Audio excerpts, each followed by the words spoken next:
And ladies and gentlemen, boys and girls, welcome to another edition of the Morphinominal Hockey Show. It is I, Michael Lindenbaum, being joined, as always. Let's just call you the official co-host at this point, because you're the only one who ever comes on. That's right. The amazing Tohoru Masamune. Tohoru, That's welcome always great. back as Always great always. to always great to talk hockey with you. So Um, it's fun, It's just yeah. we don't put pressure on ourselves. We just let it flow. Oh yeah, Um, absolutely, absolutely. So last time we talked, last time actually we had an episode go out was February 1st. Oh, We were supposed to record February 28th. We didn't record 2 weeks ago for two reasons. Number one, you had an audition, did yeah. and number two, I lost my job. There you so go. so we had I didn't get the oh gig, so if that makes you feel any better. I, So I'm sorry, but we're given so, like you had a legit audition when you told me, I said, hell yeah, man, go for it. And actually, you had told me about the audition, I think the day before I got yeah. laid I didn't off, hear about it. actually. Though. I did. I texted you shortly after I heard about it. I said, Yeah, oh, so shoot. yeah, Yeah, no, you did because I was coming home from the Caps Blues game, and that was on a Thursday. yeah, And so you literally told me the day before I got laid off from my job. yeah. But Crazy. it is what it is with It is what it is. Yep. but uh but yeah, so last time we talked was February 1st. The Capitals, we're actually going to change it up. We're actually going to start with the Capitals, then we're going to do some Oilers, and then we're going to go into the trade deadline, some other stuff. um Capitals went on a had a mixed um first half of February where they went 2-0-2. They lost to the Winnipeg Jets, which was obviously the battle of the top two teams in the NHL that we had discussed last time. That was a 5-4 overtime loss to the Jets. Capitals beat the Panthers and then beat the Flyers and then lost to the Utah Hockey Club 5-4 in the shootout Hmm. on Super Bowl Sunday going into the Four Nations break. Obviously, Canada won that over USA in the championship game. But it's what the Capitals did coming out of it, which everyone went, oh boy. And this was actually something we were going to talk about originally on the 28th because the timing was just a little perfect at that time. Because I went up with my friend Chris to Pittsburgh to Yep. see the Capitals play the Penguins, which was nice because, as you know, back at the end of January, I went up to Scotiabank Arena in Toronto and I went to take in a Leafs game there. So I got to, in literally a 1 month time frame, got to go to two different NHL arenas to experience those different experiences. Nothing like using experience like twice within 4 words of itself. Uh, and obviously the Capitals wrecked the Penguins 8-3. Ironically, 8 goals are scored, but Alex Ovechkin was not one of them. Yeah. uh, but then the very next day, I was then at the Capitals game at home against the Edmonton Oilers. I'm so sorry, Toru. Where the That's okay. Capitals wrecked the Oilers 7-3. Yep. Um, we'll get back to that in a moment because what I'm going to say is next is after that, the Capitals then went on a 3 game losing streak to Calgary, St. Louis, and Tampa Bay. And then they went on a 4 game winning streak, beating Ottawa in the shootout, the Rangers in overtime. What an OT winner by Tom Wilson in that one. Defeated the Red Wings and then defeated the Seattle Kraken. Oh no, a 5 game win streak. My fault because they beat the Anaheim Ducks earlier this week 7-4 and then lost last night to the LA Kings 3-0. Um, so the Capitals came in on a very big high with those two very high scoring games against the Penguins and the Oilers. Then they kind of came down a little bit and then they kind of came back up with that 5 game winning streak. And you know what? I'm not even mad that they lost to the Kings because the Kings are a good team. They displayed that against the Caps, and LA is actually second in the Pacific Division right now behind Vegas. So it's not like we lost to a non-playoff team when you look at that result right there. But we got to talk about the Oiler Caps game for a moment. Two reasons. One, it's the first time we get to actually talk about a Caps Oilers game Yeah, or fully, because there's actually was stuff to talk about with this game compared to the first time these two teams played this season. But the other thing is the Ovechkin hat trick and how pathetically I failed at throwing a hat from the 400 level. that's right. That's right. Uh, it was brutal. So Ovi obviously had two goals in this game. And then with 3 minutes left, with a 6-3 score, Knobloch pulled, I believe it was Stuart Skinner, who, no, it was Calvin Pickard, who was the goalie.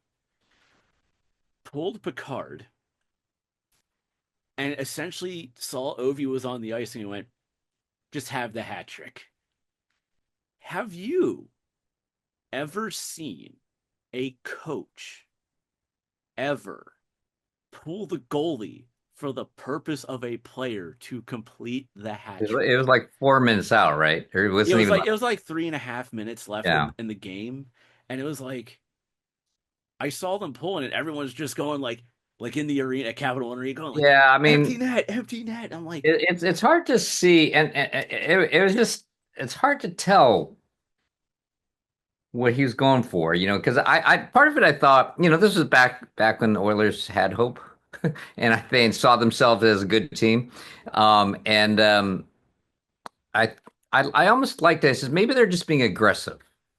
Maybe that's what it is, and I think they I had a mean, few. all the big names were out there. You had Yeah, and they had a McDavid, few you goals to had catch up. It wasn't Draisaitl. like just Yeah, one goal, right? They had a few they were goals. down by three.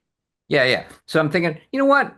Maybe that's Oilers hockey is like, you know what? We're not scared. Well, so there's part of that, but there was that part of it thinking, maybe I don't know. I mean, there's part of there's part of Ovechkin that transcends, I think, the Capitals, that he's sort of NHL. Does that make sense? Yeah. And it's just whatever, being the old guy, just everything about it. It's hard not to want to root for him.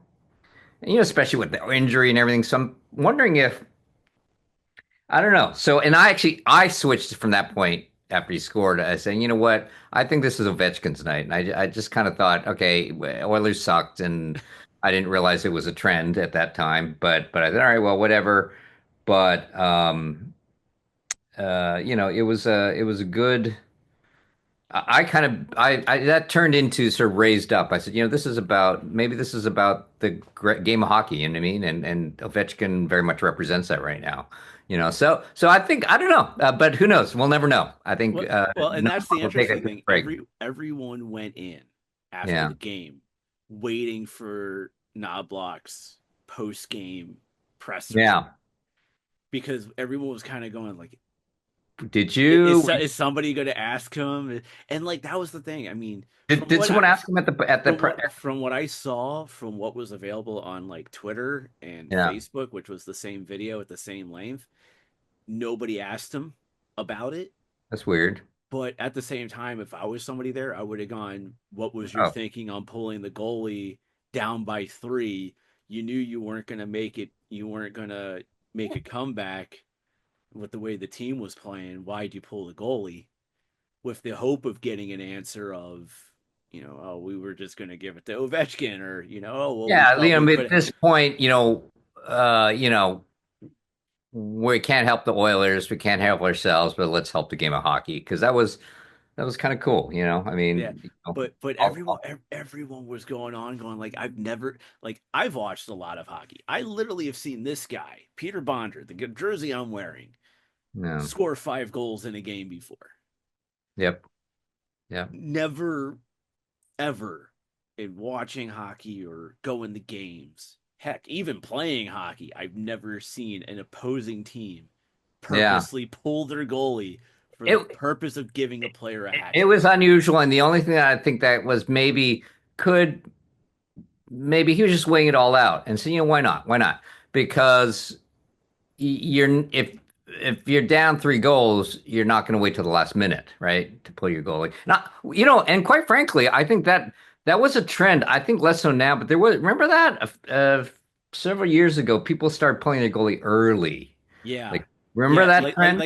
yeah, it would be like 3 4 minutes left in the game, and if they're Yeah. down like by 2 or 3 goals, they'd start Yeah, pulling their and goalie you really can early. I have seen that, I mean it's a ballsy move because you gotta It's kind of dumb because it backfires more times than it helps you. yeah, So yeah, it's not gonna work, but you could say, I think of all the times it's worked, I think it's worked like maybe 2% or 3% of the time. but do you remember the Chicago Boston, that Stanley Cup? I think didn't Chicago pull their goalie or something? And remember they scored they remember that there's some game, some big game, and they scored and they tied it up with 2 goals, like in the last minute or No, what something. it was is that they were What down was that? by they were down by one, and I Yeah. think it was the cup clinching game.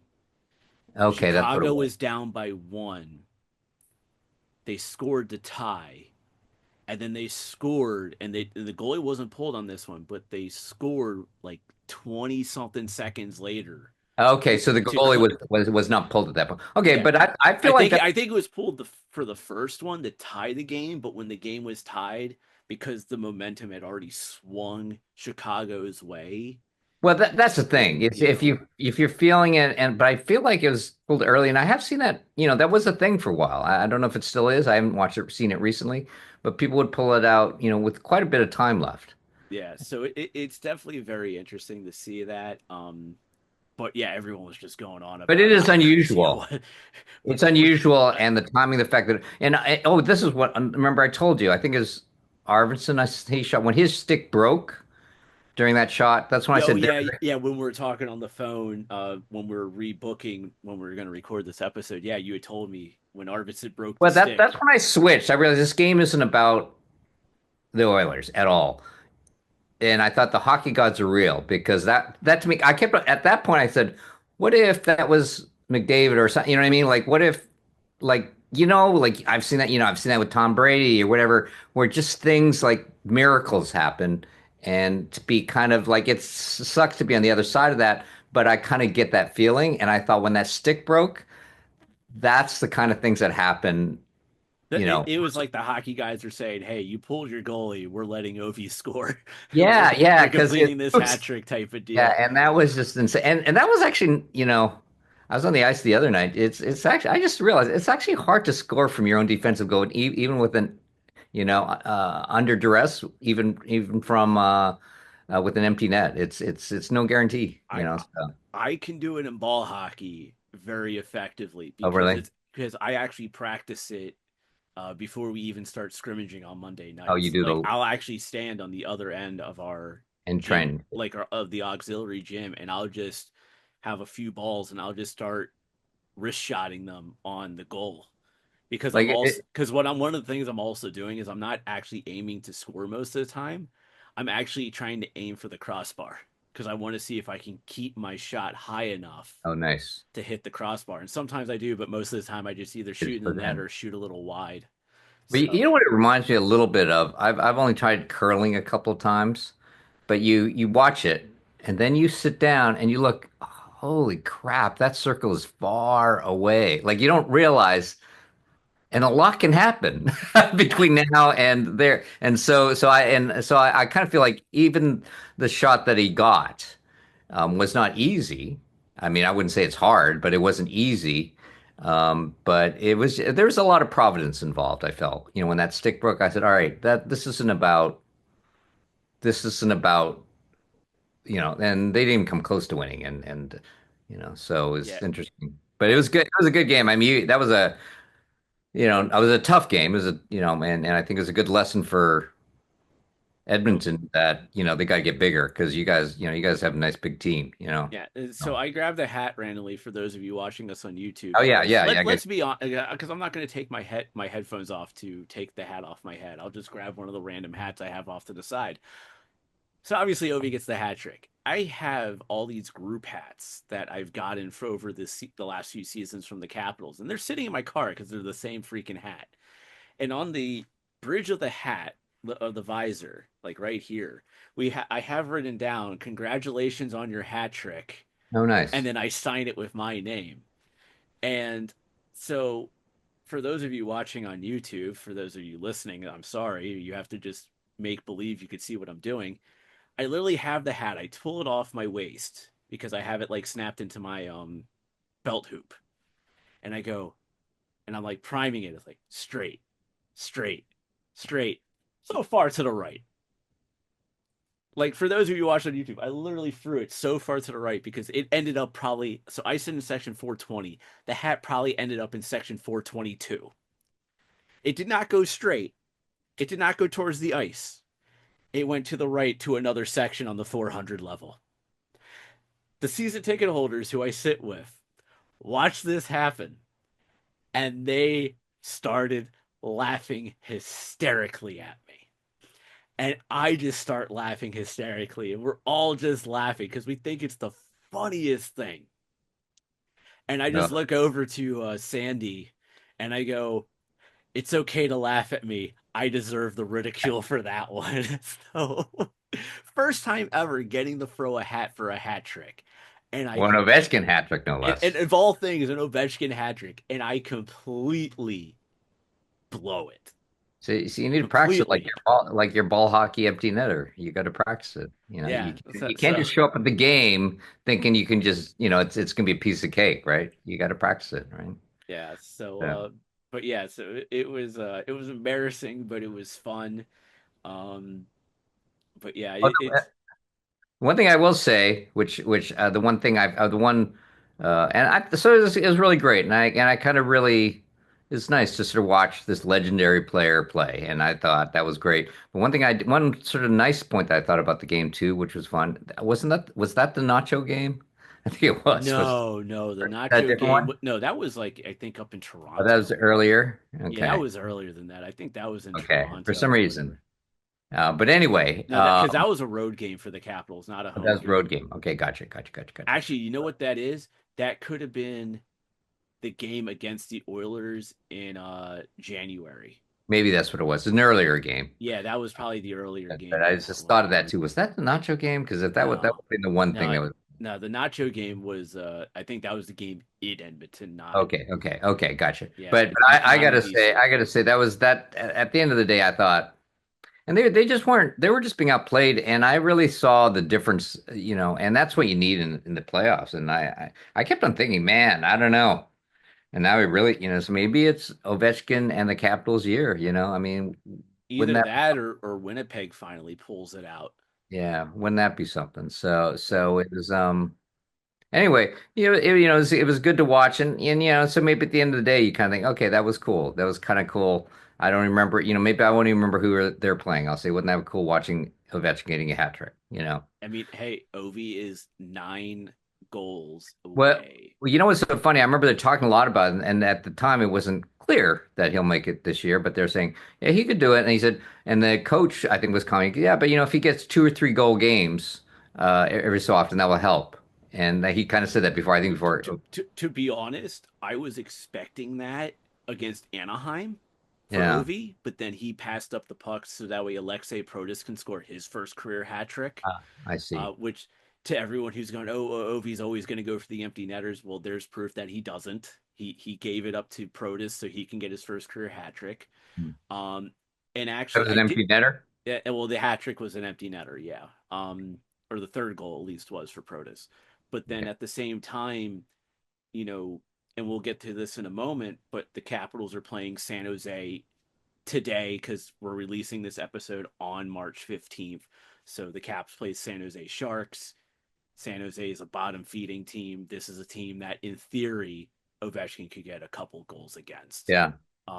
He's definitely going to get it. That's for sure. So, I guess. Oh, I definitely think he is. But you know, we'll talk a little bit more about that in Hopefully he'll be there. Hopefully yeah, he'll be there when it happens. yeah, but we'll touch a little bit based on that in a moment.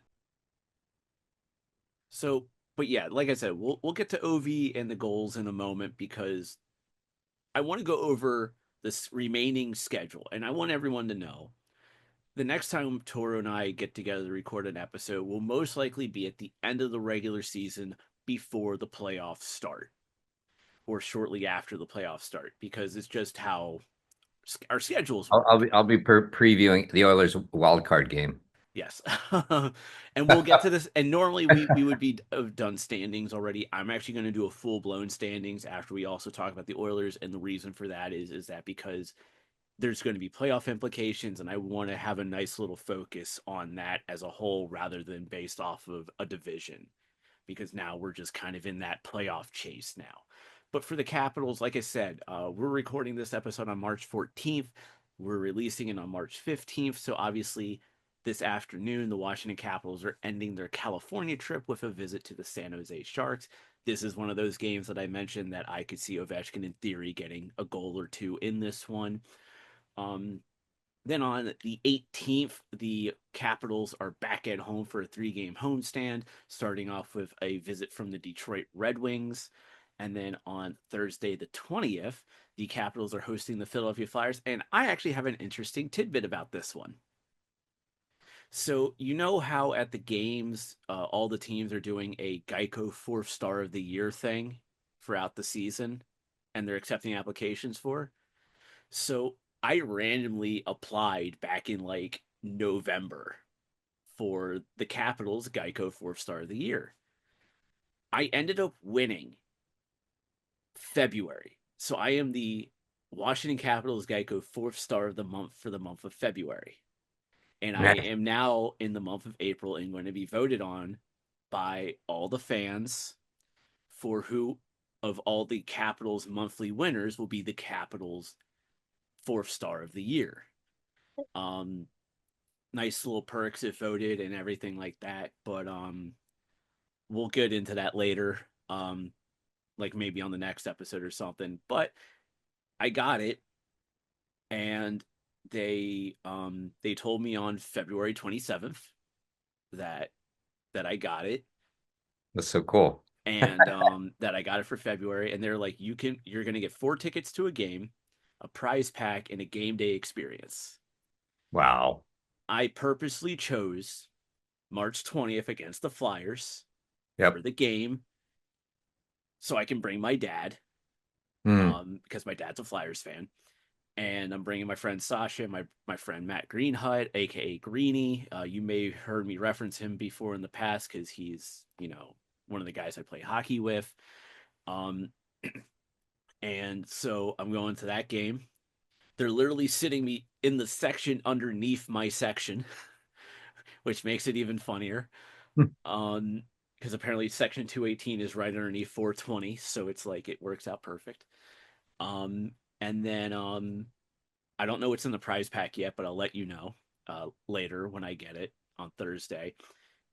My game day experience was either ride the Zamboni during an intermission Oh man. or pregame warmups in the penalty box. Oh. You could figure out which one I picked. Wow. Which I don't which one did I pick? I This don't know. is a I mean, no brainer I'm one. thinking warm up, but I don't know. Like they're both Yeah, sound you're amazing. right. It's Yeah, warm I up. mean, I'm guessing it's hard to say no to that, but the Zamboni, man, that would be pretty fun. Well, see, here's the thing, and I don't think I sent you the picture, but when the Capitals played Seattle on the 9th, after the game, they did a season ticket holder skate on the Capital One Arena ice after the game, which was Yeah. so cool. So I think I don't think I sent you the picture. I should have sent you the picture. If not, I'll send it to you later. But it's me on the ice, and I actually put on Instagram and Facebook Reels and TikTok. I actually filmed like a 2-minute long video of me actually in director view, so you could see my face in like a picture in picture thing, and then you Hmm. could see the ice, and it just me skating on the ice, and just my facial reaction to being able to skate on the ice. It's awesome. But yeah, no, I picked the penalty box for pregame warmups Yeah. because I always shoot the video of the players coming out onto the Right. ice, Right. Right. Right. and I'm like, imagine shooting that from the penalty Yeah. box. Yeah. You Yeah. can't Yeah. shoot that from the Zamboni. Yeah. It's Yeah. like so. It's like and like when I did the season ticket holder skate, you got that lap around the ice 2 times, but me skating the ice. Right. If I had done that with the Zamboni, it would have been the exact same thing, but from the perspective of Zamboni. Which one, in your opinion, is cooler? Skating on the ice or Zamboning the ice? Well, I mean, skating, obviously. I Yeah. mean, So it's like, so it also then turned it into a no-brainer of like, oh, well, I'm going to do the penalty box because now I'm going to shoot the players coming out on the ice from the penalty box, right, right, and I'm right, going right. to be able to take pictures from the penalty box. It's like, so it's like, and who knows, maybe I might get a warm-up puck or two from the players while standing in the penalty box. Yeah. It's still TBD who is going to be in the box with me because I can only bring one other person, but it could be either be just either my dad or Sasha. But the thing is, though, is that if my dad shows up wearing Flyers gear, it's going to Right. automatically be Sasha because they don't allow opposing teams gear in the Yeah. penalty box. So I That's funny. but yeah, no, it Maybe was maybe he could take it off for the for that part. yeah, but I joked with my dad like, yeah, how funny would it be if like we put us two goons in the penalty box together? So, Yeah, that'd be awesome. but Yeah. because my dad Uh, racked up penalty minutes when he played, and I racked up yeah, penalty I'm minutes sure. when I'm I sure. played, so Just it make was sure you get something that's removable. yeah. Layer his Flyers gear. Um, So, but yeah, so I picked the 20th.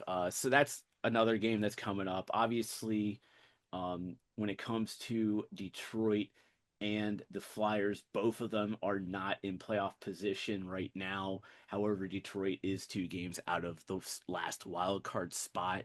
So it's like this is so like when the Cavs play Detroit on the 18th, that's a must win for Detroit. For hmm. Philly, it doesn't really matter on that one. And honestly, my dad has openly said he wants them to lose to get better draft Yeah, positioning. yeah. I mean, at some point you don't want to just hang around the middle. So I can see that. Yeah. Then next Saturday, the 22nd, the Capitals play host to the Florida Panthers. Whether or not Brad Marchand will be in the lineup for the Panthers, that remains to be seen. Yeah.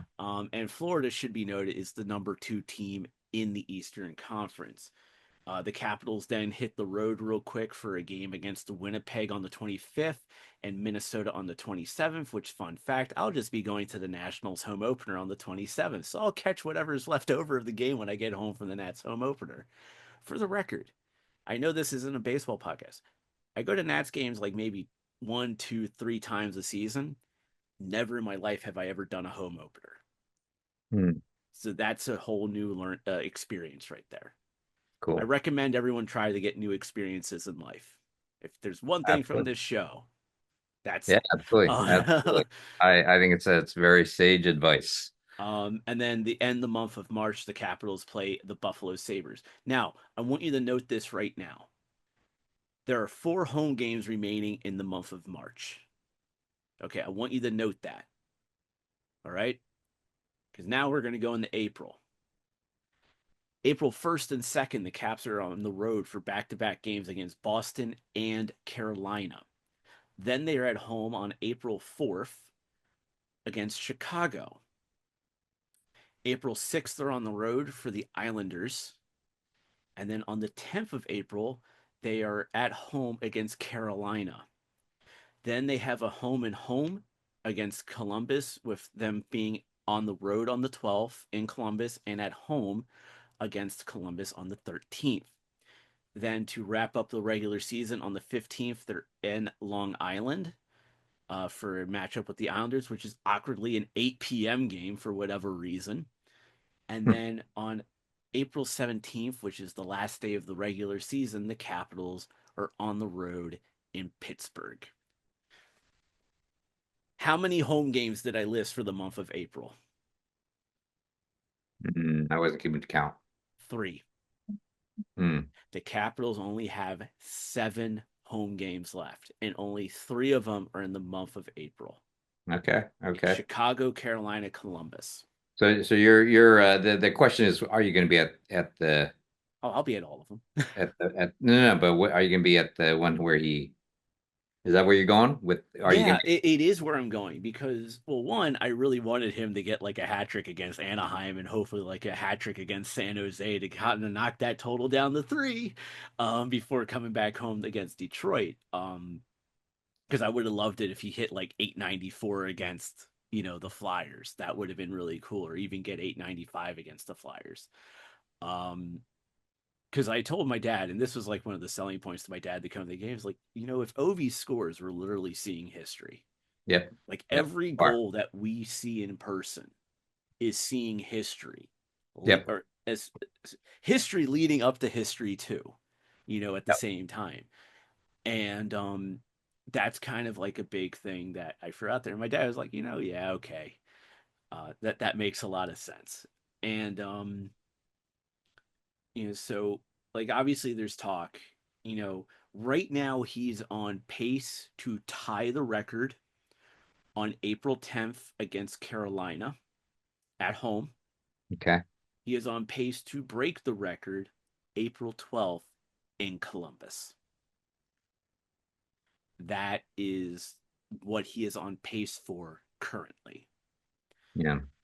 Honestly, him doing it against Columbus makes 100% sense because he scored his first ever goal against Columbus, and it would be full circle moment if he scored 895 against Columbus. Amazing. And actually, I sent you this before we started recording, but I saw this. The NHL posted this, but Alex Ovechkin sent a signed or an autographed Saw jersey that. I saw that. I to, saw that. yeah, because I sent it to Pascal Leclerc. For those of you who don't know, Pascal Leclerc is the goalie that Ovechkin scored his first and second career goals against, as he scored 2 goals in his NHL debut. Amazing. He sent it to Leclerc with the inscription of "Your number one" smiley face signed by Ovi on the number 8 on the back of the jersey. That I think is really cool. I also think it would like we know if I do believe who it was, Lionel Messi in soccer. He gave like all the goalies he scored on like a like a bottle of wine for every goal that he scored against them or something like that. I heard people going like, "Oh, he should give like a bottle of Coke to every goalie that he scored on, and like every goalie gets like a number of bottles based on how many goals he scored against them, which means Marc Andre Fleury would be getting a lot of them along with Henrik Lundqvist." um, so Funny. yeah, so I think it's kind of cool where you have Ovechkin maybe sending an autographed jersey to every goaltender. Hmm. Um, you know, kind of like as a commemorative item to the goalie of like, That's a hey, lot of that's a I lot of scored. goaltending. Yeah, well, he scored against like 182 at this point, or Wow. 183 different goalies. Yeah. So yeah, man, it's kind of cool. But yeah, like I said, selfishly, I would have loved to see it on March 20th. Personally, I think everyone wants to see him score it at home. Yeah, For absolutely. 895. Well, because part of the experience is going to be the audience response, and it's just going to be. I mean, you'll have fans following around towards the end, but it's nothing. If he does it at home, it's going to be epic to Yeah, be part of it's that. like personally, I'm okay with it happening wherever. Right. Right. Of course. As much as for one, I'm not in a position to be able to travel around to see if he can score the Well, goal. it's like winning the Because but Stanley Cup. If they win on the road, then it's yeah, well, fine. I mean, well, my situation is also a little different now too, because as I mentioned, like 2 weeks ago, I lost my job. So the last thing I really should be spending my money on is traveling around trying to watch Right. Ovechkin score a goal. No, I'm gonna, you know, rail, rein it in. That's the word I'm looking for. I'm going to rein it in a little bit and be like, okay, I'm just going to go to the home games and hope he does it at a home game. But even if he doesn't do it at home and he does it on the road, one, you already know the league has made it known that they are going to stop the game. Yeah. So the moment and here's the thing: when Ovi is like 2 goals away, every time Ovi's on the ice, every single NHL game that is going on, they're going to have Ovi in a pitcher in pitcher thing Hmm. every time he touches the ice. That is going to happen league wide, and you know Yeah. it. The other thing is that when he does score 895, it has already come out, it's already been confirmed. They are just going to stop the game and do the ceremony. Gretzky will be there, Bill Yep. Daly, Gary Bettman, maybe Oh, they some can do other. it right at that moment. They're do it right there at that moment. Like the Okay. league has already come out and said that. Me personally, I wouldn't do that. I would just have, you know, everyone, let the bench clear out, mob Ovi, have the other team's Yeah. bench clear, and then like maybe do like a handshake line to congratulate Ovi on the accomplishment, and just kind of let it be.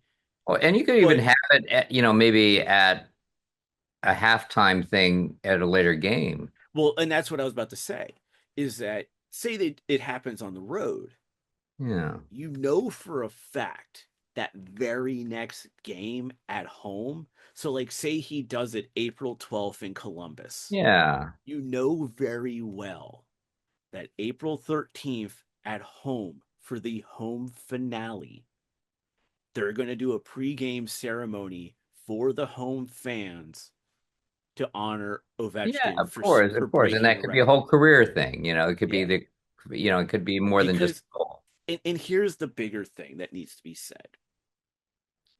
Ovi has already made it known that after next season, which is the last year of his contract, he is going back to Dynamo Moscow in the KHL, and he's going to play at least 1 year there and then Wow. call it a career.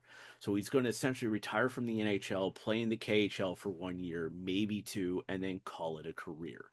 He Hmm. may play one because Crosby was it next season's the beginning of Sidney Crosby's 2 year extension with Pittsburgh.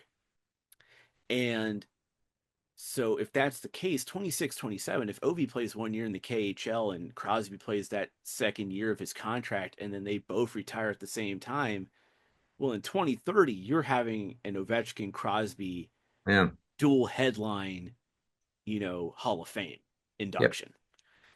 So when you look at it from that perspective, it's like, oh, now it kind of it makes a little bit of sense that way.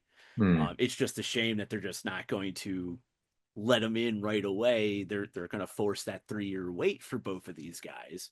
In which, by the way, Crosby, since I mentioned him, he is literally 8 points away from giving himself another point per game season, his 20th, which will Hmm. then break Wayne Gretzky's record of 19 point per game seasons. Wow. So like, and Crosby's 8 points away from that. So like, Nice. and that is kind of something that is lost in all of this with Ovechkin because of the fact that everyone's following the chase, but Crosby's still doing something very significant at the same time. Yep. Yep. So Yeah. it just kind of tells you just kind of how it is, with Ovechkin and just the whole thing. But I definitely see at home, like even then, say he scores, 895 on Long Island at the Islanders on April 6th.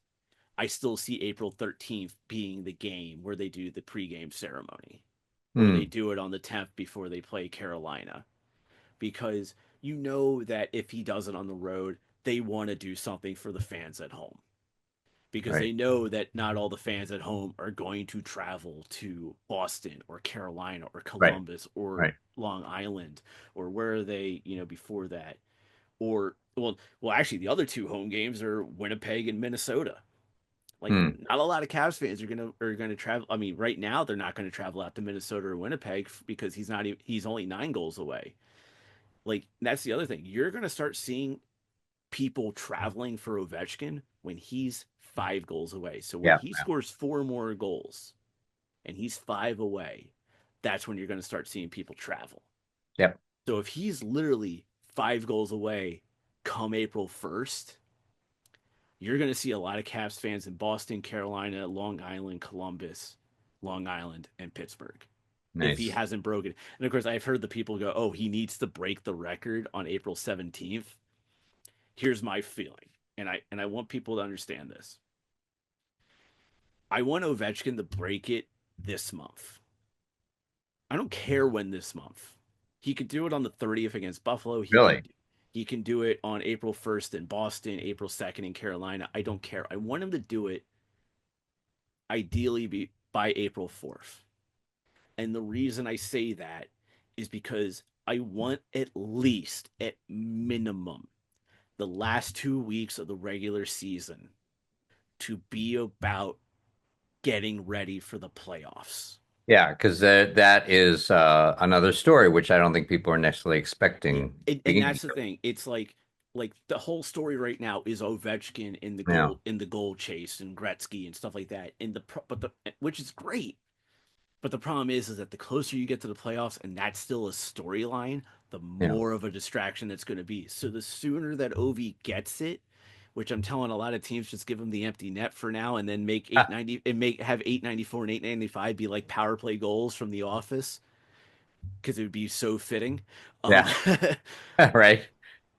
I want those last 2 weeks of the regular season, those last 6 games minimum of the regular season to be focused on the playoffs and not about the record because the record at that point is behind them.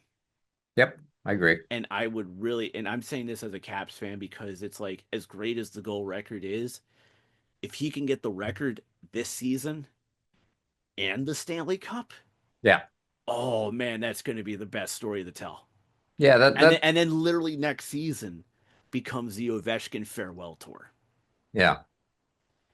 You know, That's what kind of like what they're doing with Marc Andre Fleury right now. yeah, yeah. I was thinking that would actually be kind of nice. So I mean, yeah, I was thinking that might be kind of nice. so yeah. Anything else on the Capitals you want to talk about? We went for the remainder of the schedule. We've talked a lot about Ovi. I We talked about me making a fool of myself trying to throw a hat during an Ovechkin hat trick. Um, well, I just think one, it's kind of cool that you didn't expect that they would be. I mean, that was sort of the talk. It's all about Obi while the team rebuilds. But I gotta say, even watching the Edmonton game, it's a good team. You guys got a good team this year. And one thing I noticed, which I thought was really interesting, is that one thing I felt, and I think did inform. We'll talk about trade deadlines later, yeah. but I think Oilers have always been talking. They need to get bigger. But that came big became very clear during that game because you guys are a nice big team like that. You need size going into the playoffs. Period. You Oh, can't. oh yeah. Like when you go up against guys like Tom Wilson and Alexei Protas is a big guy. Pierre Luc Yep. Dubois is a big boy. I mean, yeah, the Oilers have like Darnell Nurse and Matthias Ekholm on the blue line, but who do they have on Well, offense they that's a brought in a big few. guy? Yeah, they probably that's what they did during the trade deadline. They just brought in some size and Yeah. hopefully it'll help. But that was during that. But at that time, yeah, that it was noticeably different. I said there are a lot of big boys on that team, and And talking about some of those big boys, I want to throw this out there real quick.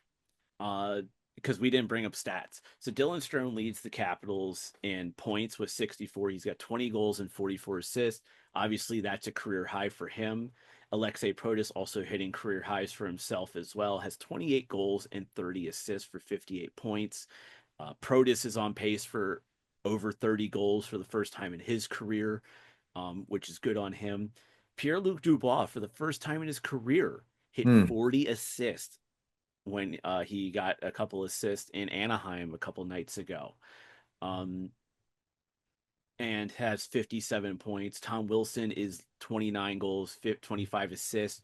So he's also hit a career high in points for himself this season. He's going to hit the 30 goal plateau. So you have some guys here like Connor McMichael can conceivably get close to 30 goals this season for the hmm. Capitals, and Ovi is fifth on the team in scoring with 33 goals and 20 assists for 53 points. And he's 39 years old.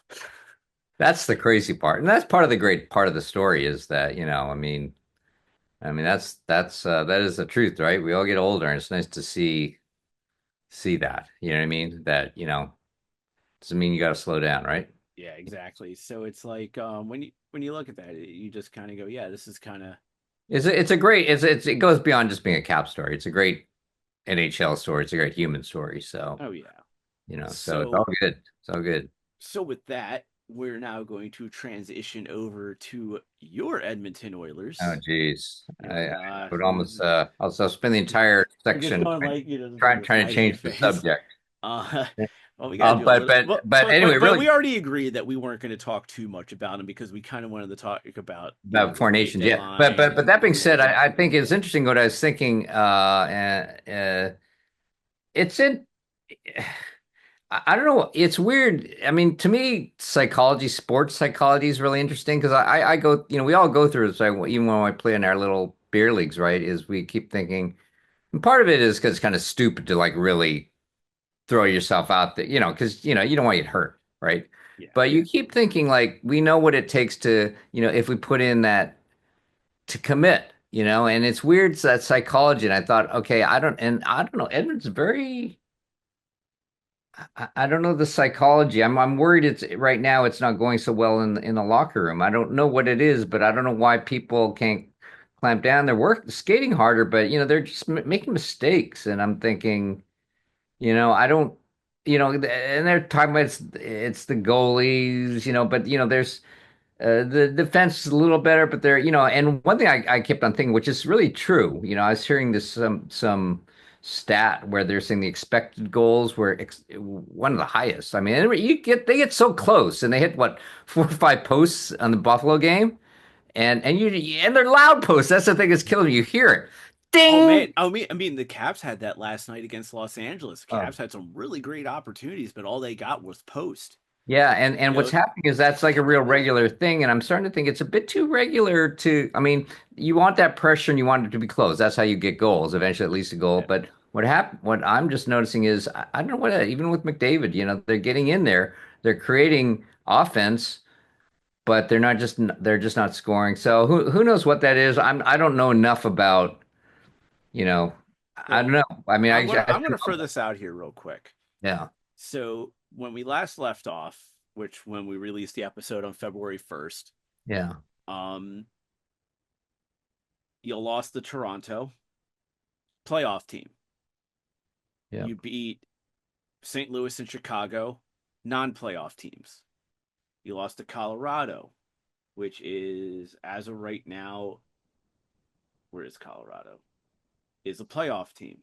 yeah, Then coming back from Four Nations, lost to Philadelphia, non-playoff team, lost to the Capitals, second best team in the league, yeah, yeah. It um, was. hands Yeah, down. I didn't. I quite frankly didn't think we'd win that game even going into And it. then you lost to Tampa and Florida, um, two playoff teams. Like I said, Florida's the second best team in the Eastern Conference right now. And then you beat Carolina, who is a playoff team. Yep, You lost to Anaheim 6-2. that was That's crazy. the game you need to be more alarmed about. Yeah, Not being able to beat Anaheim. yeah, yeah. I agree. Um, beat Montreal 3-2 in overtime, and they are currently outside the bubble of the wild card. So they're Yeah. like a bubble team right now. So they're playing for their Playing playoff better hopes. now, but they're playing better Um, now. But yeah, beat Dallas. yeah. That was a good game. That was the last good. Yeah. That was a good game. Um, That was Oilers and hockey. and that's a playoff team. Yeah, That's a that was playoff good. team. That was Oilers hockey for the first 40 minutes anyway, for sure. And even the end, there were some good defensive plays. Skinner was great. And So, then you lost to Buffalo, who is the second worst team in the league. oh, I mean that. And then lost to New Jersey, who is a team that is in the playoffs right now, but there's this is we'll go over standings because there's some point discrepancies in the Eastern Conference. When I go over this with you, you're going to be like, I didn't realize it was that bad. Hmm. And right now, the score is 0-0 as we're recording this. The Islanders Don't tell and me. the Oilers are I'm playing gonna. right now, and it's tied 0-0. It's still zero Okay, zero. well, I'm gonna watch this after this. Yeah, So but don't. well, I'm not. It's tied 0-0, so at least you have something Okay. to look forward to. But but next, the remainder schedule for the Oilers is the New York Rangers, who's a bubble team. Right now, it should be noted the Islanders are not even. They're outside the playoffs, and they're barely in the bubble. They're like outside the bubble. Hmm. Utah Hockey Club, who is in the bubble. You got Winnipeg, obviously the best team in the league. You got Seattle, who is outside the bubble. Dallas, playoff team. Back to Seattle again. Uh, Calgary, who is a wild card team right now. And then you have Vegas, playoff team. San Jose, literally the worst team in the league. LA playoff team, Anaheim, Likely first round also yeah, likely. yeah. And then you got Anaheim, St. Louis, San Jose, Winnipeg, LA, San Jose. So you actually have a lot of battles within your own division. Yep. Oh no, no, they're not guaranteed to make the playoffs. I'm telling you that right now. Yeah. They're I mean right now. I mean I feel like the way they are. I don't know what the psychology is there that creates that, but the slow beginning of the year, and then when they kick in, when they decide they want to win, they're a great team. Well, Um, let's be honest. If they really want to make it, you need to come out with a point. You don't have to beat them, but you need to yeah. come out with a point against Winnipeg. You need to come out with points against Seattle. You need to come out with a point or two against Calgary. Because here's the thing, and this is the only point thing I want to throw. Between Edmonton and Calgary has the wild card spot, and Edmonton's in third place in the Pacific, it's a 7 point differential with Calgary having a game in hand. Hmm. So keep that in mind as you get near the end of the season. But you have Vegas, San Jose, LA. You have LA twice. Hold on, let's see here. Those would be good You games. have Seattle twice. You have San Jose three more times. Ooh, we like that. Those should be like six easy points for you guys. We like those. You have LA twice, you have Winnipeg twice, you have Anaheim once, and you have Vegas once. When you look at that schedule, you got to go. We need to beat these guys. Yeah, We need to and get I would say 100. I would just love to see him have a second place finish, get home ice advantage, first round play. I don't know, but right now it's one of those weird things that I mean, there are problems in the offense and defense. I mean, there's goaltending, but if you don't have your defense, I mean, there's so many giveaways. There are just a lot of issues. It's very weird. I don't know where that came from, and I don't know how that happened from I don't know what happened over Well, the. now, well, here's part of your problem, and I'm going to show it to you right now. It's your offensive output. Right now, first on your team is Leon Draisaitl. He's got 47 goals, 51 assists for 98 points. So he's Yeah, two no, points. he's great. He's 2 points away of becoming the second player in the league to hit 100 because Nathan McKinnon just did that earlier this week. Yeah, no, and he's a fantastic. I mean, just everything. I mean, one of the big things is But puck management but this is, is where it gets and he concerning just so for the good. Oilers. Yeah, Next, it's Connor McDavid with 24 goals, 60 assists, 84 points. Evan Bouchard, 13 goals, 39 points, 52 points. That is a major drop. That's a 32-point drop. yep, So you go from a 14-point drop to a 32-point drop. And then it's Ryan Nugent Hopkins, 16 goals, 23 assists, 39 points. Zach Hyman, 22 goals, 15 assists, 37 points. yep, Jake Wallman, who you picked up at the trade deadline, yeah, 6 goals, 28 points, 30 yeah. or He's great. 28 He's a assists, good 34 addition. points. He's a I just picked him up for fantasy. Um, good addition. He's I had two of my guys get hurt, so I had to put them on IR for another forward and defenseman. nice. Um, Ekholm, 27 points. Darnell Nurse, 24 points. Connor Brown, 23 points. But the number of goals by Oh these yeah, guys, like the next double digit goal guy after Hyman is Corey Perry with 14. I know. And then it's Jeff Skinner with 11, but Skinner's been getting scratched. Yeah, there's a lot of talk about Skinner right now because because a lot of the people they're sticking, and the problem is, you need guys like Bud Coles and like Draisaitl likes playing with him. Problem with Skinner is he holds onto the puck, so he's not going to get onto those first two lines. That's the problem. So, and then it's almost like being overqualified because and it's like you're saying, asking too much salary or whatever, and you're saying, okay, and McDavid and Draisaitl need people that just feed him the puck. And Skinner's not that kind of guy. He holds on to the puck and he tries to score, which is great. And but it's kind of weird. But it is weird that they keep pushing him out because there are a lot of guys out there Because not producing. they're starting to realize that there's a reason Buffalo bought him out. Yeah. Like the one thing you said, he holds the puck on too long and stuff like that. But Yeah, and then, which is fine if he's scoring, but he's not, and all that. So there, it's a little problematic. I get it, and that is the problem. Is just you know, um, the bottom six, man. I don't know. I mean, that being said, when I was watching the Dallas game, that was the best team effort I'd seen in all the forwards and defense for that matter. They were working together, and it felt like playoffs last year, where it felt like a team and everybody's contributing, everybody was scoring. Like I love it when it's spread out. I love it when there's a and that's essentially what they kind of need to get back to, yeah, yeah. essentially for them. I mean, The it Rangers. can't be. Let's hope some combination Drysdale and McDavid score. You know what I mean? I mean, they're just, and now teams are, they built defenses around it, so it's not so simple Yeah. sometimes. And I mean, Drysdale is great, and I don't even know. Maybe McDavid, he's dealing with some injuries. I don't know, and he's not telling anybody. Well, I'm not quite we'll sure. talk about that Yeah, in a moment.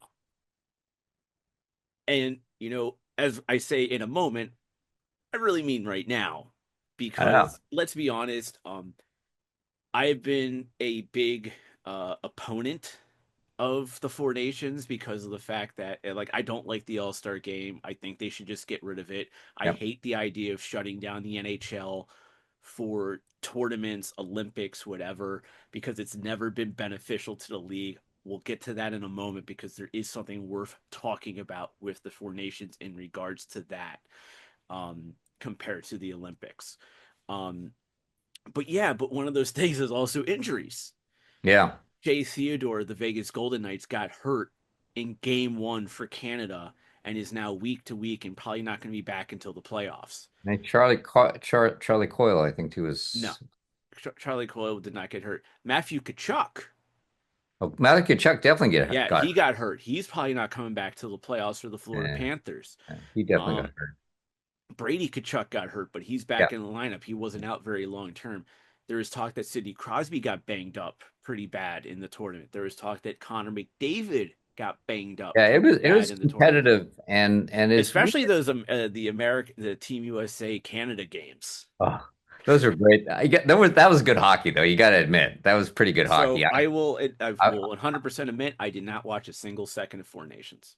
oh, okay. Well, I got to say I was shocked at how I was kind of I'm with you. I was just not into it, and I didn't think And plus, I was sort of watching. Is it going to be like the NBA All-Star Game, which is like not people aren't really trying, but this really turned into a thing, and it Where was people were trying, and I'll give yeah, them credit for that. And I know there's people going like, "Oh, you didn't watch a single second of it. You're not a real yeah, hockey fan." No, I'm a hockey fan. I just don't care for these in-season tournament things. yeah. But I don't like I don't like shutting down the league yeah, for for tournaments and stuff like that. I don't think it's beneficial to the NHL to do that, yep, especially when you're doing it right off of the Super Bowl. That's when you should really be hammering home your product to the fans to get yep, more interest because hey, Super Bowl's over, NFL's done. Now it's the NHL's time to shine and you take that away. And that's one yep. of the things that always annoys me. But again, there's a nugget in there that I want to talk about but a little bit later.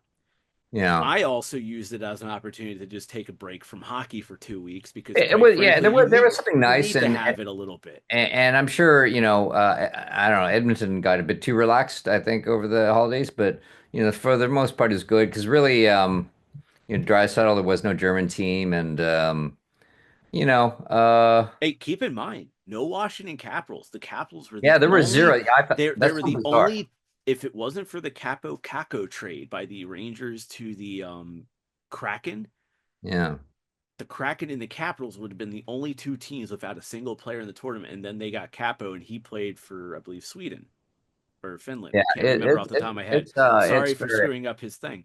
But the Capitals ended up having yeah, they had zero, they had zero no, players, zero like players, no which is Dubois, no Strom.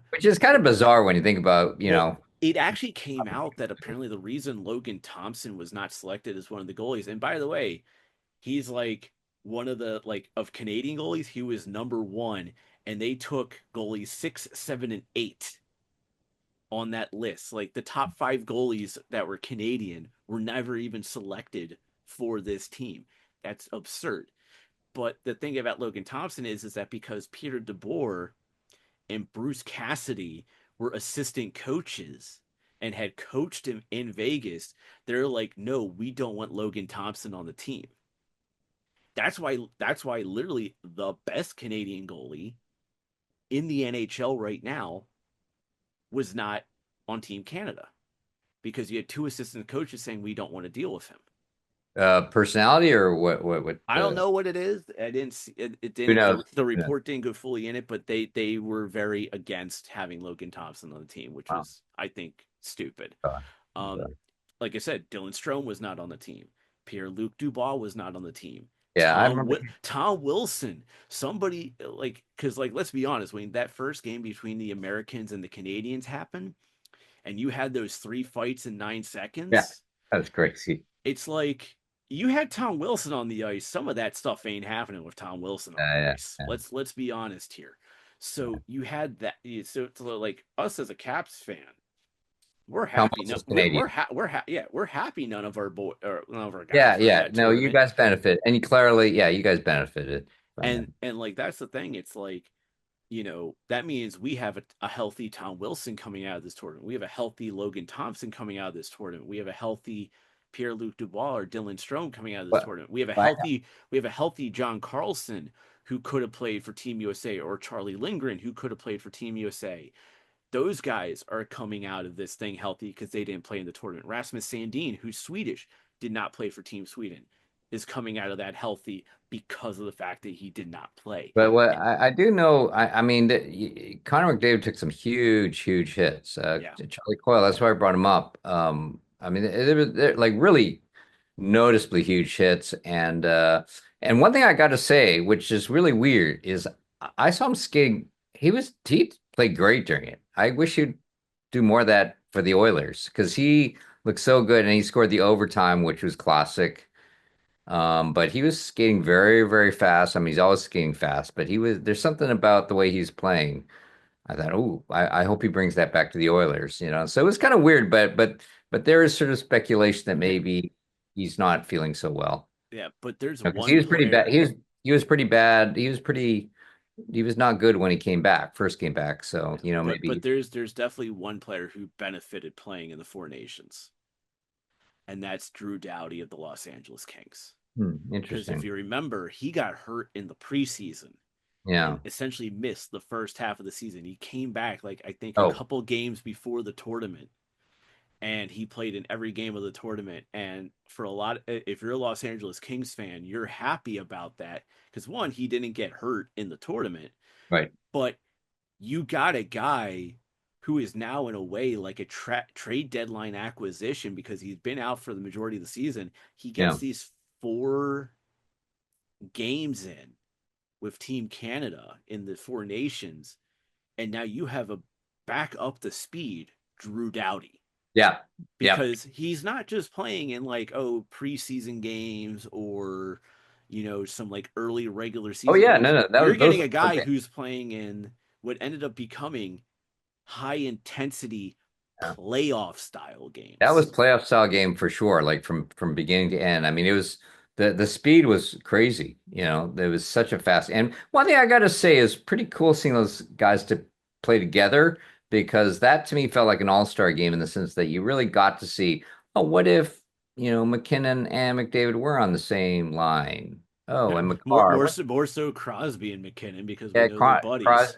Crosby, yeah, Crosby, McKin, just watching some of these line matchups and man, like such high level play and it's so fast. Everybody was such a fast skater, it's ridiculous. So, Yeah, so it was good, but yeah, there's part of me sort of thinking that, I know McDavid was really slow coming out of it and maybe I don't know, maybe he's hurt. I don't know. but It's yeah, but and here's the thing. Here's this nugget that I said I was going to bring up, and that's it has been historically noted that when the NHL shuts down for the Olympics, they do it with the idea that they're going to bring in new viewers into the NHL.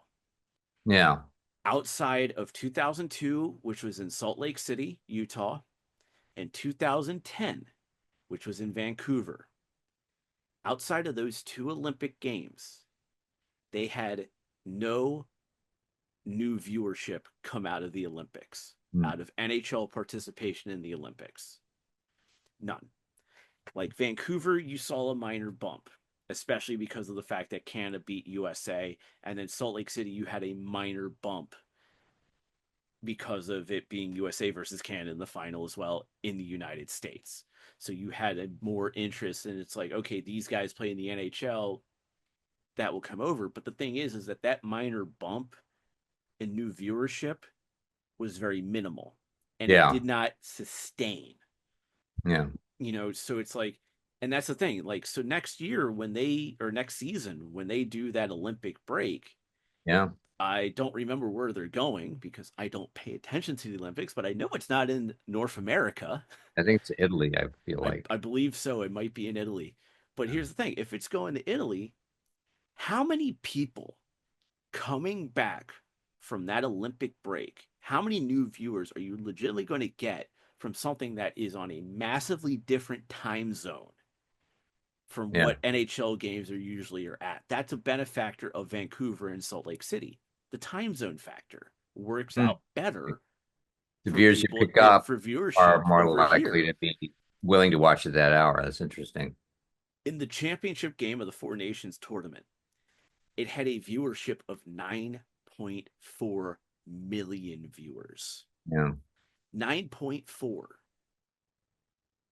Now, that is great for viewership for something that the NHL and the NHLPA did. The question is coming out of this tournament, you had 9.4 million people watching the championship game. Is that sustainable? Are we Mm. going to be? I'm not saying we have to keep all 9 million, but can we at least keep it around 5 million viewers? Yeah. Like that's the question. Can you sustain that, especially the fact that you're going into the playoffs? Yeah. Can we get that type of viewership of 5 million, which is, yeah, it's a $4.4 million person drop off from that championship game in Four Nations. But if we could have playoff games that have 5 million viewers throughout the playoffs, especially when you get into the later rounds, and maybe have it ramp up to that 9 million viewership number you had for the Four Nations championship, then I would be willing to say, okay, we actually get to see this sustained throughout the playoffs, especially into the Stanley Cup final.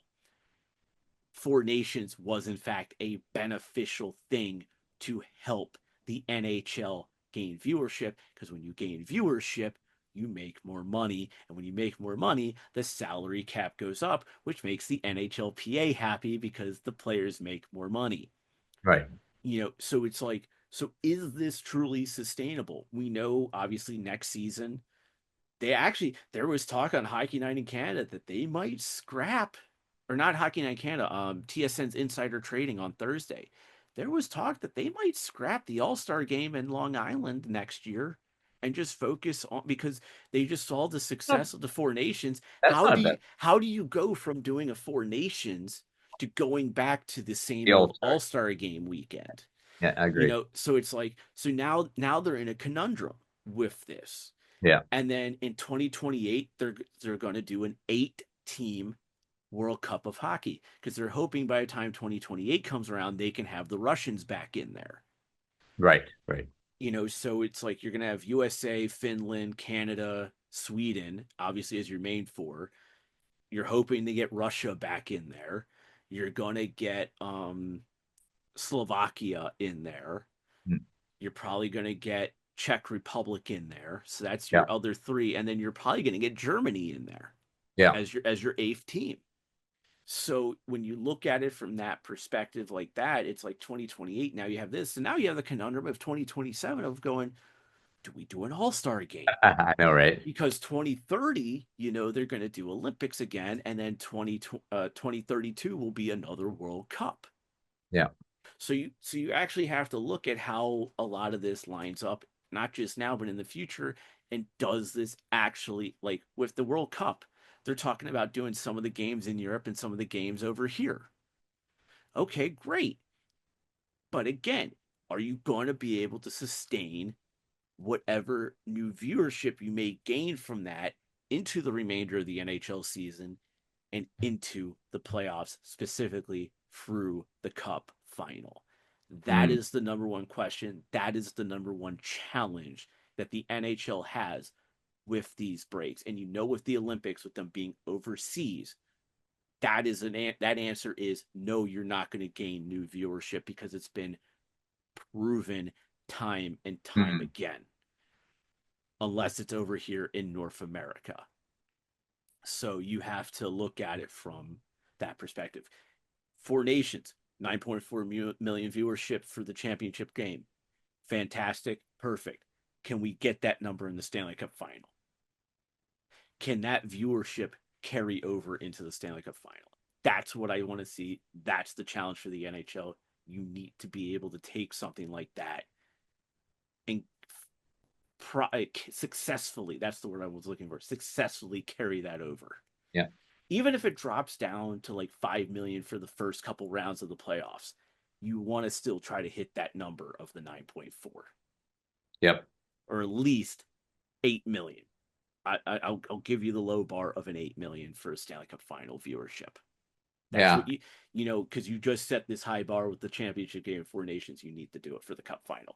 And the Yep. Cup final is 1,000 times more important than some tournament championship game. Oh yeah, yeah. I mean that even McDavid commented on that. He's saying, it's just some small tournament.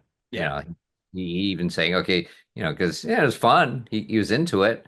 Uh, but it ain't the Stanley Cup. yeah, it wasn't. Well, there was something about at the end. I didn't watch the ceremony, but they're saying people are lifting up the cup, and McDavid kind of like the half-assed it when he put it up, and they're saying either, and they were speculating. Number one, is he saying this isn't the cup I want? Yeah, It's probably what in reality what happened. But someone's also saying, what if he actually is injured and he just doesn't feel like lifting the cup all the way? I mean, it could always be. It could be a combination of both. It could just be, or it could just be he just wasn't interested in lifting the damn thing What because it what ain't the Stanley what? Cup. Well, his comments in he was happy.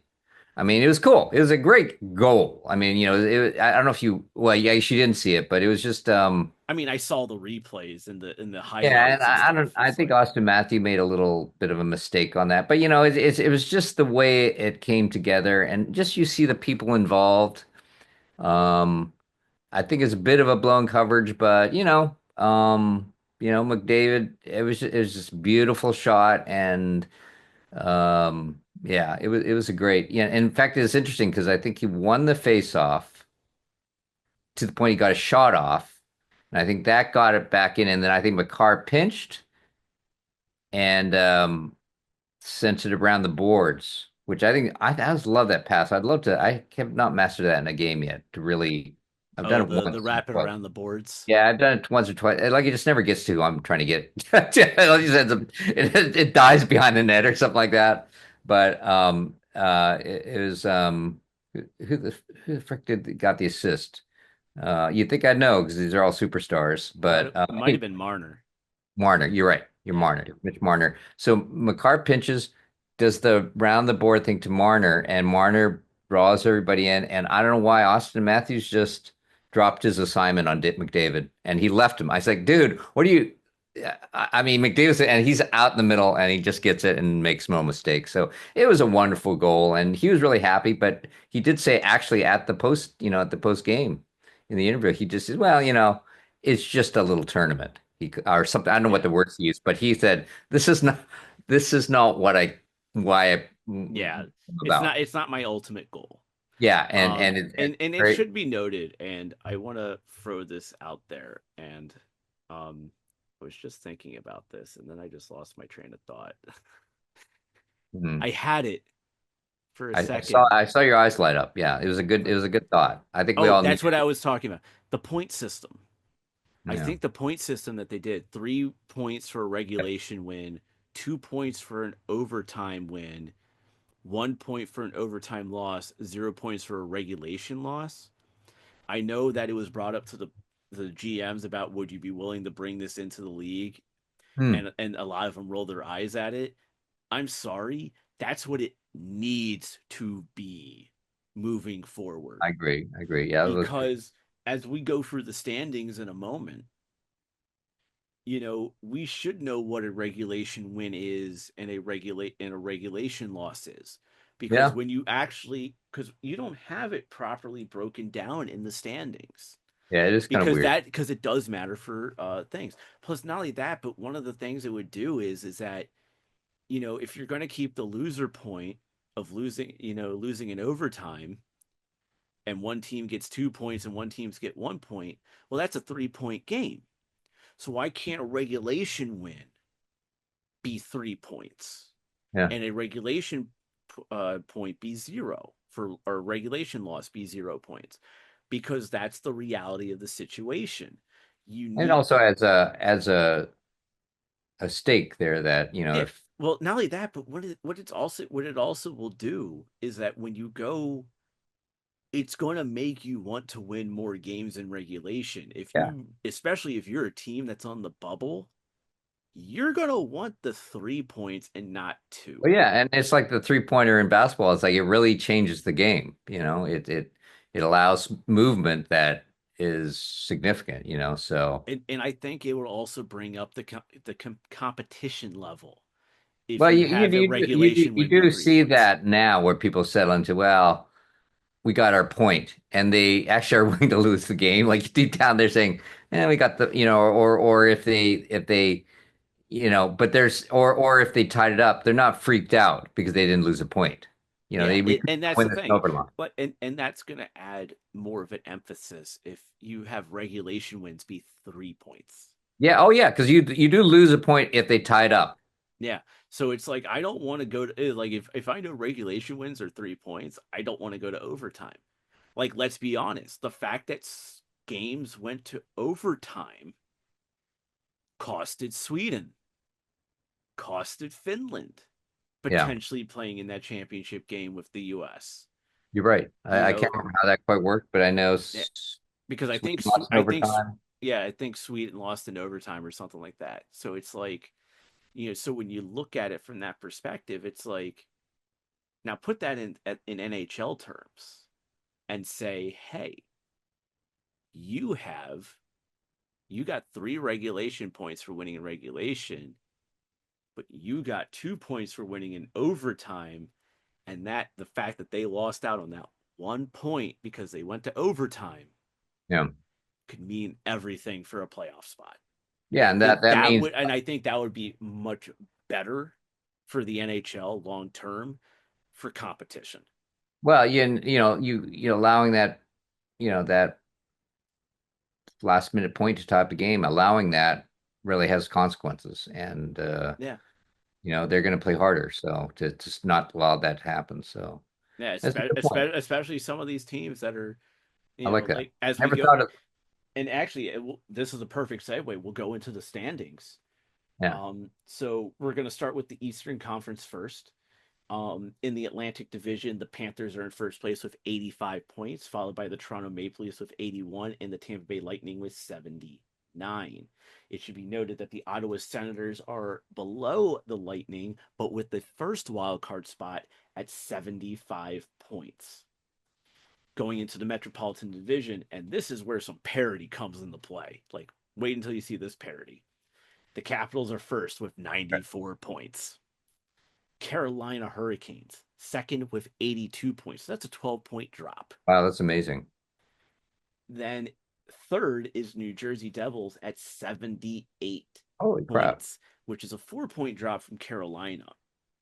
And like a 16-point drop from the Caps or something. I don't know, but I'm not going to try to do that math right now. Next up in the Metro is the Columbus Blue Jackets Hmm. and the New York Rangers at 70 points. So an 8-point drop from the Devils to the next team. Columbus is in the second and final wildcard spot because they have a game in hand on the Rangers. Uh, Also in the bubble, You have the Montreal Canadiens with 69 points, the Detroit Red Wings with 68, the Boston Bruins with 68. And Hmm. then we're going to throw them in there just for now, but I don't think they have a shot. The New York Islanders with 65. Um, Obviously, should be noted, the Islanders are actually actively playing the Edmonton Oilers right Yeah, now. don't say anything. Don't say anything. And it should also be noted that at the time of recording, the Detroit Red Wings are playing the Carolina Hurricanes right now, and Dallas is in Winnipeg right now. At the time of recording, there's like three more Western Conference games that are going to take place later. Actually, Colorado Calgary's happening right now too. Um, Not saying scores, just saying who is playing. Yeah, yeah, yeah. I got you. And then to round out the rest of the Eastern Conference, you can pretty much say these teams are probably out unless some fluke happens. The Philadelphia Flyers and the Pittsburgh Penguins both have 64 points. The Flyers have a game in hand on the Penguins, and the Buffalo Sabres have 56 points. That's crazy. Oilers lost to them, but anyway. Um, so when you look at it right now, if the NHL season ended today, you would have the Capitals taking on Columbus, Florida taking on Ottawa, Toronto taking on Tampa, and Carolina taking on New Jersey. That's kind of wild. I mean, no Boston, Yeah. no Yeah. Rangers, you Yep. know. So it's a little interesting when you look at it that way. Um, Moving into the West, in the Central Division, you have the Winnipeg Jets at 94 points. I believe they actually have a game in hand on the Capitals. They do. No, actually, they're actually tied for first in the NHL. Both the Jets and the Capitals, they both are at 94 points. So, Amazing. but here's the interesting thing. I think the Jets are the better of the two because they're 45, 17, and 4, whereas the Capitals are 43, 15, and 8. Hmm. So that's where some of those points, if you win in regulation and you win in overtime, really starts to matter Yep. right there. Um, Second in the Central is the Dallas Stars at 86 points, and then the Colorado Avalanche at 81. Also in the Central Division, at fourth place is the Minnesota Wild, who are currently sitting in the first wild card spot. In the Pacific Division, you have the Vegas Golden Knights at 85 points in the first place spot, LA with 79 points sitting in second, and the Oilers How many did Golden Knights have? 85, 85 points. Yeah. The Kings have 79 and the Oilers have 78. And then in the second wild card spot and fourth in the um, Pacific Division is the Calgary Flames with 71. However, they are tied in points with the Vancouver Canucks at 71, but they have a game in hand on Vancouver. Hmm. Uh, in the bubble, you have the Utah Hockey Club and St. Louis Blues, both with 69 points, but Utah has a game in hand on St. Louis. And I am going to keep them in the bubble for now, but they are realistically not in it. And that is the Anaheim Ducks with 63 points. And then the rest of the West is Seattle with 60 points, Nashville with 57. Man, that was a blown.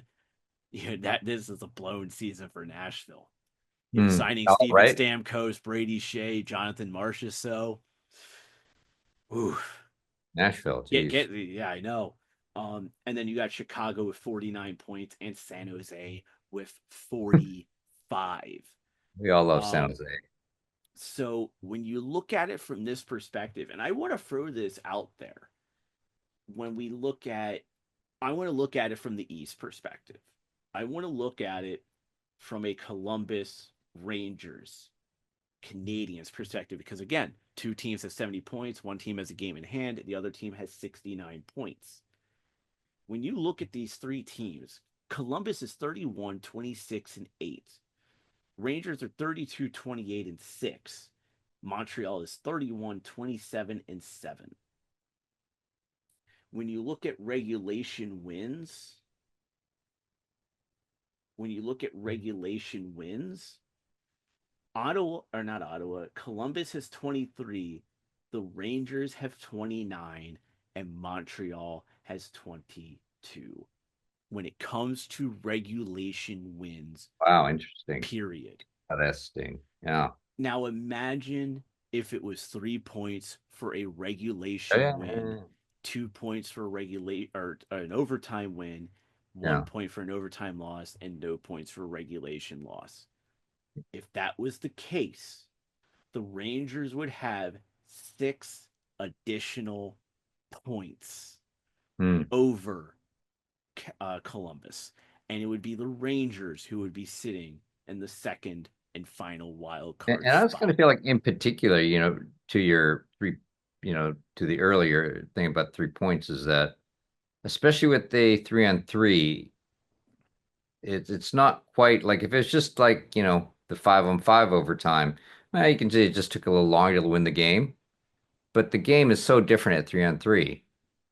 You know what I mean? That it actually is that like to me, I breathe a sigh of relief if Edmonton makes it to the overtime because then there's a good chance they're going to win it. You know what Oh I yeah, mean? they have the speed and everything to do Oh it, yeah, but they just but need a little more space and all that. And I'm saying so it changes the game. It's not the same game in overtime as it is. So it's well, not like you just make the game longer, and So and and I want to put this in perspective for you too as we look at this. You know, we're gonna look at Calgary, Vancouver, Utah, St. Louis, right? yeah. Calgary 30-23-11. Vancouver 30-24-11. Utah 29-25-11. Hmm. St. Louis 31-28-7. Those Okay. are their records. Regulation wins.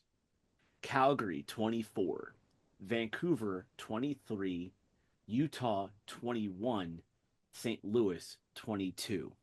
Hmm. This is a good case of where these teams are exactly where they should be, Right. minus a flip of Utah and St. Louis, because if you had 3 points for regulation wins, St. Louis would have one additional point over Utah. Right. So this is one where it actually works. Whereas then when you look at the East again, technically speaking, the Rangers would have 6 points on the Columbus Blue Jackets, Hmm. and they would be in the final wild card spot for the Eastern Conference. Yep. Interesting. Montreal would still be the third place team. Detroit would actually probably be 1 point above or actually even tied with Montreal instead of a point behind Montreal looking at this. Yeah. So that just to give perspective, it's like that's what doing 3 points for Yeah. regulation No, would do. that's it. That's interesting. I never really have given it much thought, but that's different. That's interesting. Yeah. It's interesting. I have my moments. Yeah. And I think one thing that's great about it too, it gives, like the 3-pointer in basketball, it gives you that chance to really come from behind.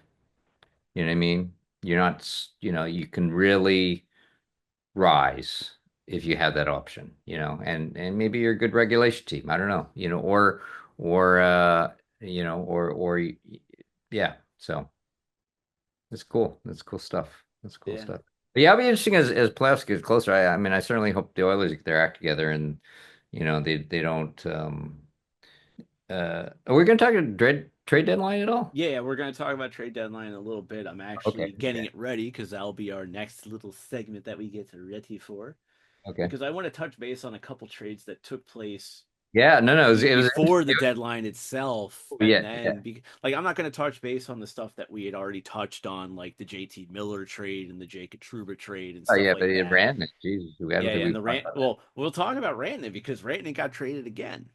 Yeah, I know, So right? That was weird. Yeah. Well, we yeah, yeah. That we'll get that to in a moment because it's just how we kind of work here on yeah. this podcast. Because as people know, we record our segments separately, so we actually have multiple recording sessions within a session. So It helps. and It and helps. I know this one is running low on time, so I need to get us ready for the next one.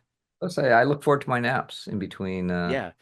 Yeah, Toro literally takes naps. He'll take a selfie of him No, laying on the couch that's behind him and just like, no, I am the master of the cat nap and a snack and a cat nap. I can do it all in 5 minutes.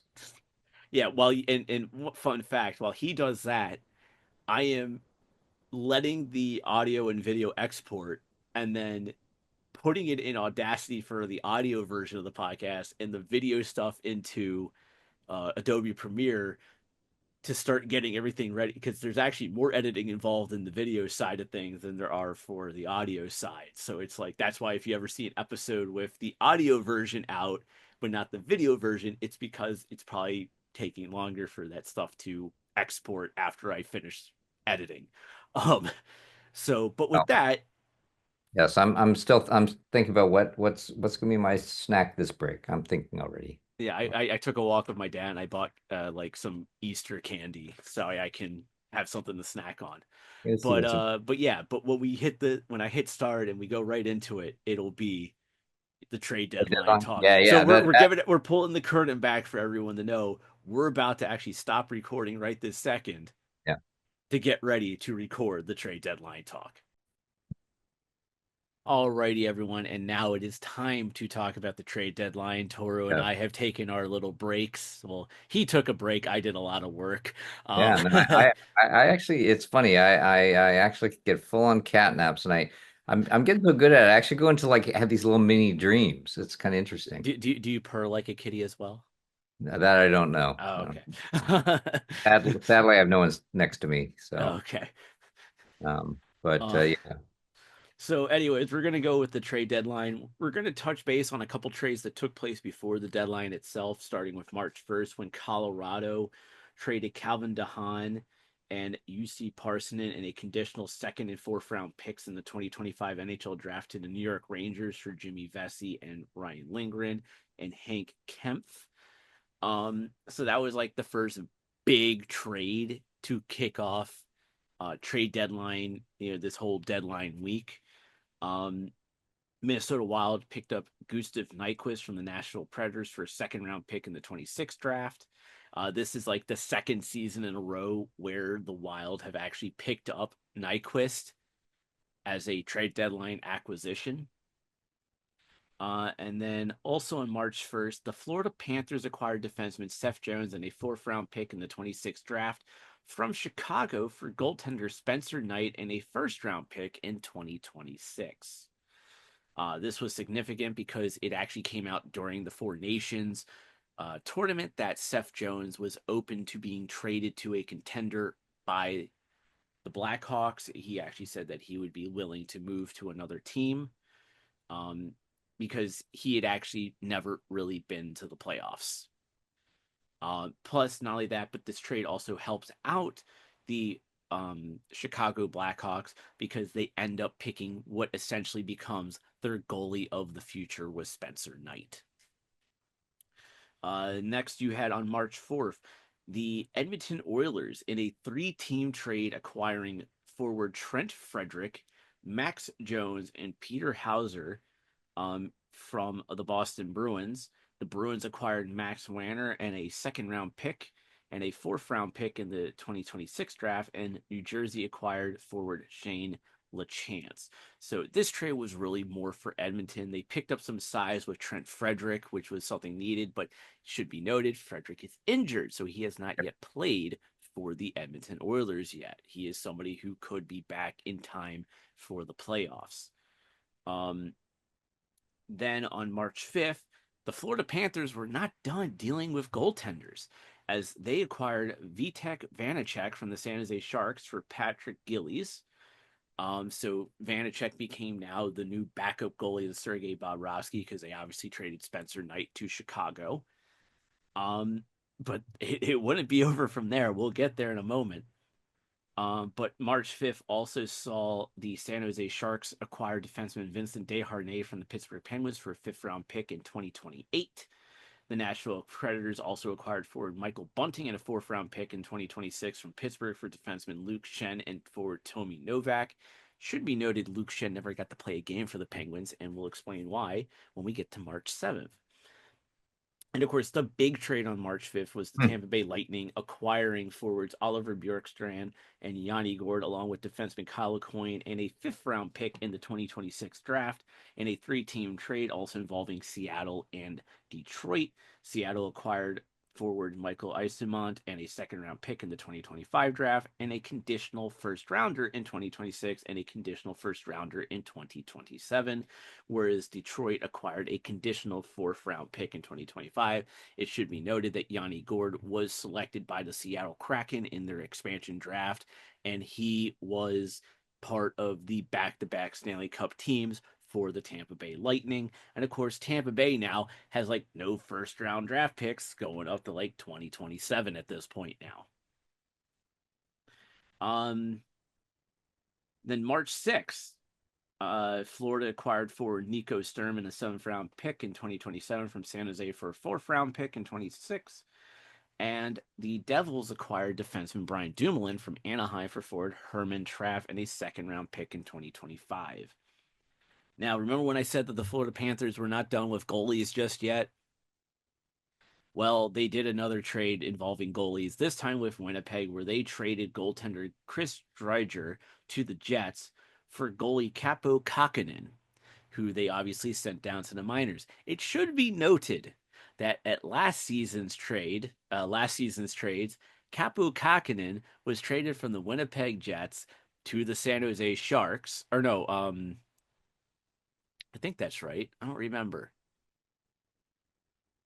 I know no, it could have been Minnesota. No, Minnesota traded Capo Kakinen to the Sharks, and the Devils traded Vitek Vanacek to the Sharks last year.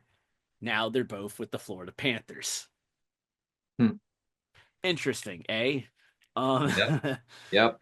so the Yep. Panthers did like three goalie trades in a matter of a week. It's crazy. Um, The Rangers acquired defenseman Carson Soucy from the Vancouver Canucks for a third round pick in 25. The Vegas Golden Knights acquired Riley Smith from the New York Rangers for forward Brandon Brisson and a third round pick in 25. And it should be noted that Riley Smith was an original member of the Vegas Golden Knights and won the Stanley Cup with them in 2023. Hmm. So you have a couple players now going back to their original teams in a way. Uh, March 6th, you also had the Minnesota Wild acquire forward Justin Brazeau from the Boston Bruins for forwards Marat, and I am going to butcher this name. I am sorry, but his name is super freaking long. It is Kush or Kuznetsov. I Very long name, Russian name. Sorry, I butchered it. Um, and Jacob Lacko and a sixth round pick in the 2026 draft. And then, of course, this was a trade that was done at like midnight on March 6th. The Colorado Avalanche acquired forwards Brock Nelson and William Dufour from the New York Islanders for forward Callum Ritchie, defenseman Oliver Shillington, and a first round pick in the 2026 or 27 draft, and a third round pick in 28. I believe it's because of the reason for the 2026 or 27 is because it is a top 10 protected pick, I believe. Then on trade deadline day, Hmm. the Anaheim Ducks actually acquired defenseman Oliver Shillington from the Islanders for future considerations. It should actually be noted that apparently the Brock Nelson trade took place at like 11:50, and then like at 12:15 in the morning on March 7th, that's when Shillington was traded from the Islanders to the Ducks. This is the one that you and I were talking about. The Edmonton Oilers acquired defenseman Jake Wallman from the San Jose Sharks for a conditional first round pick in 26 and forward Carl Berglund. Yep.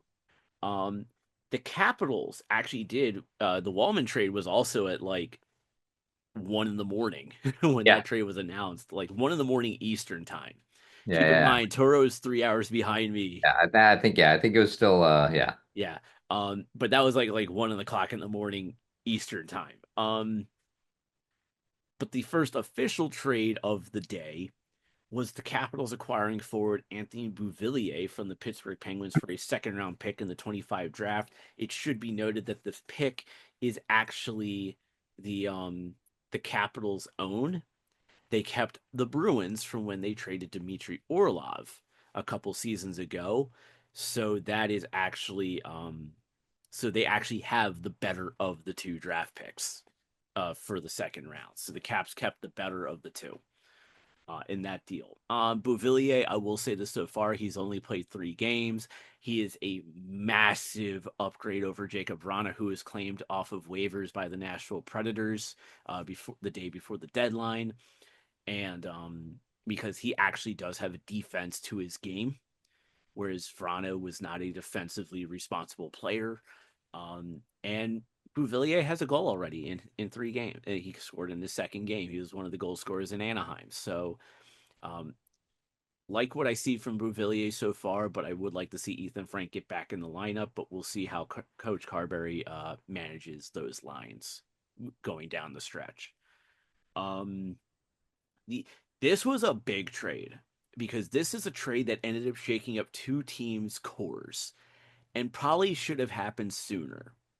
The Ottawa Senators acquired forward Dylan Cousins and defenseman Dennis Gilbert in a second round pick in the 26th draft from the Buffalo Sabres for forward Josh Norris and defenseman Jacob Bernard Docker. The fact that Norris and Cousins, who were drafted by their teams and were like centerpieces of their teams, got moved, that was a sign that like change needed to happen to these two franchises. Like a core piece needed to move. So and so far, Ottawa has won this trade in a Yeah. way. With Cousins, and actually in their first games, actually Norris and Cousins were factors in the game-winning goals for their respective new teams. So, I mean, that's going to be a time will tell because of where Buffalo is in the standings right now. So you may have to look at next season as to whether or not they may have got the better of this trade or not. So, we'll see. That's a time will tell type deal. The Los Angeles Kings acquired forward Andrei Kuzmenko in a 7th round pick in the 25 draft from the Flyers for a 3rd round pick in 2027. It should be noted that Kuzmenko was part of the Calgary Flames trade with the Flyers that sent Joel Farabee and Morgan Frost to Calgary like a month earlier. Um, Remember how he said Luke Schenn wasn't going to stay long in Pittsburgh? That's Yeah. because he was traded to the Winnipeg Jets for a 2nd round pick in the 26th draft and a 4th round pick in the 27 draft. Nice. There had been talk going into this trade deadline of teams trying to get both Luke and Braden Shen together on the same team Hmm. because Right. they're brothers. Yeah. And so when everyone saw Pittsburgh acquire Luke Shen, the first thing everyone said was, "Oh, Pittsburgh is either going to try to get Braden or they're going to try to help facilitate the two brothers going to be on the same team." Oh, interesting. And instead, Luke just went to Winnipeg and Braden stayed put in St. Louis. Yeah. Um, the Detroit Red Wings acquired Peter Mrazek and forward Craig Forward from the Chicago Blackhawks for forward Joe Veleno. It should be noted that Mrazek actually started his NHL career with the Detroit Red Wings. Um, in a minor trade, Columbus Blue Jackets acquired forward Luke Kunin from the San Jose Sharks for a 4th round pick in 25. Uh, this is the guy I wanted the Capitals to go after. Winnipeg Jets acquired forward Brandon Tanev from the Seattle Kraken for a 2nd round Hmm. pick in the 27 draft. Hmm. That's the guy I wanted the Capitals to go after. Like, Hmm. knowing now that he went to Winnipeg, it's like, okay, Bouvillier is a good second option to Brandon Tanev. But me personally, I would have gone for Brandon Tanev. Yeah. Um, I think he's a more complete player of what you need for a bottom 6 guy. Yep. Um, Massive trade. The Toronto Maple Leafs acquired forward Scott Laughton, a 4th round pick in the 25 draft and a 6th round pick in the 27 draft from the Flyers for forward Nikita Grubenkin and a 1st round pick in the 27 draft. The Devils acquired Dennis Cholowski from the Islanders for Adam Beckman. That was kind of like an trade. Colorado acquired Charlie Coyle and a 5th round pick in the 26th draft from Boston for forwards Casey Middlestat and William Zellers and a 2nd round pick in 25. And then the Avalanche also acquired defenseman Eric Johnson from the Philadelphia Flyers for forward Giovanni Smith. Um, Another minor trade: the Rangers acquired Nicholas Aube-Kubel from the Sabres for Eric Brandstrom. Uh, oh yeah, this was a fun trade. The Dallas, not the Dallas Stars, the Chicago Blackhawks acquired forward Aku Radi and defenseman Victor Soderstrom and Shea Weber. Yes, the one who just went into the Hockey Hall of Fame, Shea Weber, uh, for a fifth round pick in the 26th draft from Utah. So Utah traded the rights to Shea Weber. Obviously, this was a trade for Chicago to still have hit the cap floor. So it was simply a salary cap trade for the Blackhawks picking up Shea Weber. And then, of course, the big one. Actually, let me see how many more trades are there. Okay, I want to go from top and work my way to the Dallas trade. That trade's not worth talking about. That trade's not worth talking about. Toronto Maple Leafs acquired defenseman Brandon Carlo from the Boston Bruins for forward Fraser Minton and a conditional first round pick in the 26th draft and a fourth round pick in the 25 draft. Uh, the Devil, that trade's not worth talking about. The Penguins acquired defenseman Connor Timmins and forward Connor Duar. Apparently, they really wanted guys by the name of Connor in this trade. From the Maple Leafs for a fifth round pick in 25. The Senators acquired forward Fabian Zetterlund and Tristan Robbins, along with a fourth round pick in 2025 from the San Jose Sharks for Zach Ostapchuk and Noah Gregor, and a second round pick in 25. And then the Bruins acquired defenseman Henry Yarkiharu from the Buffalo Sabres and for a fourth round pick in 26. That's not a trade worth talking about. That's not a trade worth talking about. Devils acquired forwards Cody Glass and John Gruden from the Pittsburgh Penguins for forwards Chase Stillman and Max Graham and a third round pick in 27. And then, where is it? Yep. And which brings us to the last trade, the most important, actually, second to last trade, because we're going to talk in depth about this trade, but we're also going to talk in depth about another trade that took place. The Dallas Stars acquired forward Mikko Rantanen from the Carolina Hurricanes for forward Logan Stankoven, a conditional first round pick in 26, a conditional first round pick in 28, a third round pick in 26, and a third round pick in 27. Hmm. So the Mikko Rantanen thing experiment in Carolina obviously did not work because he did not want to be there.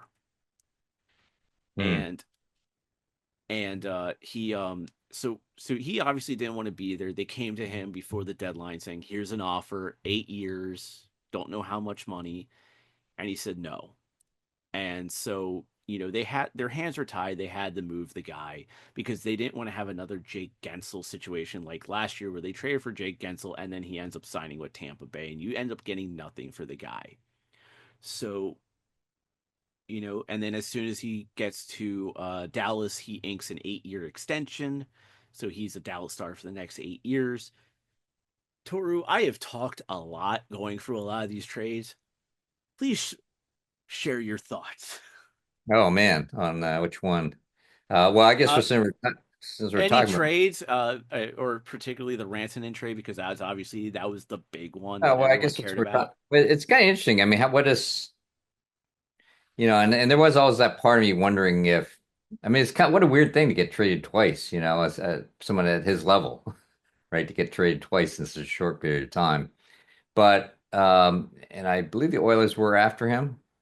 But Oh, I think a lot of teams were oh, after sure, sure. Rantanen. But I think at the end of the day, first of all, I don't think they could have pulled it off. I mean, I don't think they had the cap space for it. Plus, there was really quite a return on that, and I look at that and I sort of think, well, I mean, it's cool and all, and it's not that. I mean, it would be great, but it's not. I don't know. To me, it's sort of like I'm fine. I'm fine with having go to Dallas. I don't know. I mean, I've and obviously they played well against Dallas and everything like that. He's a good player for sure, but it is kind of shocking that he moved twice. And oh, you know what? Did you even mention I haven't mentioned the other trade yet. Okay, I'm talking. We're talking about that later. I wanted to save it. I wanted to save it Oh, so we okay. Well, I guess that way we can going give back. me I can give you sort of my quick thoughts on on your Oiler trades. Oilers. Yeah, and I would say it's interesting too because as bad as they are right now, or whatever the heck is going on with them, no one knows. Um, but one thing I think is kind of cool. Won't that be cool come playoff time? And who knows? Maybe they'll just come. Maybe they'll just be some crazy playoff team. I mean, they're a little schizophrenic. So I mean, and especially once you get Trent Frederick in the lineup, like yeah, no, I'm thinking Trent Frederick, you're already getting Jake Wallman in the lineup. You're already Jake getting Max Wallman, and then and also Max Jones. You're already and getting Max both of those guys Jones. in the Those are lineup. big, big guys, and they were great. Those the 2 games. I can't remember who they played before Dallas, but who and then Wallman came in next. They were great, and Wallman still is. He's doing great. I love him on the team, And and both of them bring and I think once you get Frederick in the lineup and he gets a few games Frederick under and him, Evander Kane. I mean, yeah. and Ekholm Ekholm's not back yet. Kane's an interesting situation though for Evander Kane because it sounds like he might not be back until the playoffs. Well, yeah, Period. no, that's the big mystery. But if Because they made an announcement around the yeah, trade deadline about the Evander Kane health situation. LTR, well, I've always wondered though if they did that so they could bring in Wallman. You know what I mean? I've always wondered if there's some weird strategy like, oh, I mean, keep in mind there is no salary cap going into the playoffs. There's no salary cap in the playoffs. yeah, yeah. So, I mean, look at Florida. Florida has Matthew Kachuk on long-term yep, IR. That means his cap hit is off the books right now. yeah, yeah, yeah. And That's what they traded for Seth Jones. They traded for Vitek Vanacek. yeah, Granted, that's what I'm they thinking. Is moved a I'm couple wondering other how much of goalies that's the around. strategy saying where we finish. We want to win the cup, Yeah, that kind of and thing. which brings us to the next trade, the final trade that we're going to Yes. talk about. Because there were a couple trades where I just looked at it like, oh, those are minor leaguers. Those trades don't matter. Um, the Florida Panthers acquired Brad Marchand from the Boston Bruins for a conditional second round pick Yeah. in 27. That is possibly the most interesting trade after what we learned after the fact. And that is the thing is that Marchand and the Bruins, they were negotiating a new contract. They came to an agreement on the years, but they're very far apart on the money. Um, and Marchand has been out hurt, and he pretty much said like the week of the deadline, he said, "Let's have if in person, face to face meeting to see if we can bridge the gap." Um, and according to Elliot Friedman, Marchand was willing to bend on some of his ass, but Boston management was not willing to at all, which what ended up leading to this trade. And Yep. the reason that it ended up being the Panthers was one, they were going to send him to a team that had a chance to win the Stanley Cup. They weren't going to do Brad Marchand dirty like that. But also, Florida became the choice because Gregory Campbell and Sean Thornton, two guys he won the Stanley Cup with in Boston in 2011, are in Florida as part of their management group or management team. So he's there with people that he's familiar with. When you look at Seth Jones, he's going to the Panthers that has Bill Zito as the general manager, and he is very familiar with Bill Zito from when they were in Columbus together for all those years. So Bill Zito knows, Seth Jones. He he didn't know. I mean, he knows Brad Marchand just simply because he's Brad friggin' Marchand. But I think that's one of the big reasons why Marchand went to Florida, and it's going to be interesting because Marchand is injured right now. He hasn't played yet. Yeah. It'll be interesting to see It's not a young him. man. It's not a young man. Yeah, he's 36. He played 16 seasons with Boston, Yeah. so it'll be interesting to see what he brings to the table for Yeah, the he was. Panthers. You see that interview? He was very sad. He was Oh very felt. yeah, yeah. He was sitting there in this Panthers. jersey, and I'm sure he's happy to be there. But it's so weird that like when you think the typical athlete thing. But I'm with my new team. Like he just got really emotional saying yeah, and just basically, man, that really sucks. Yeah, That's what. he wanted to stay with Boston, but Boston made it known to him, we're not going to keep you. And I guess at the end of the day, I mean that's classic, right? Holding on to older players, and you I mean, know, it's understandable for a team like the Capitals to hold on to Ovechkin, a team like Pittsburgh to hold on to and Crosby. also Ovechkin's playing well. Yeah. So Well, Crosby's playing very well too. yeah, that's true. True. True. True. True. I True. mean, I think the bigger factor is going to be I think it'll be interesting to see what happens with Crosby if the Penguins are still really bad these Hmm. next two seasons because, you know, I know they're saying that he's going to be a lifelong Penguin. If the team is like bottom of the barrel these I mean, next two seasons, they have not have a yeah, they're doing not yeah, doing well. if they're both bottom of the barrel at the end of next season or they're bottom near the bottom of the barrel, you're still doing a rebuild come trade deadline of 2027. I don't see how Crosby stays with Pittsburgh. Yeah. I just don't. Like, send him to Colorado, let him be with McKinnon, you know? Let him go win the Stanley Cup together. Yeah, I mean that's another But thing, with both these kind of guys. I mean, maybe in a weird sort of way, it is nice because you send them to a team, where they might win the cup. And also, too, one point out with the Marchand is that, well, now he doesn't have to carry the team. He's a role player, and yeah, that's maybe all he's suited for now. And maybe they kind of maybe you want that. At some point you hit that point in life where, wow, it's so hard to carry the team. Why not become a role player? And it'd be nice. I can still hold the cup over my head, that kind of thing. So yeah. maybe, and there's such a great history of it. Gretzky, of course, right?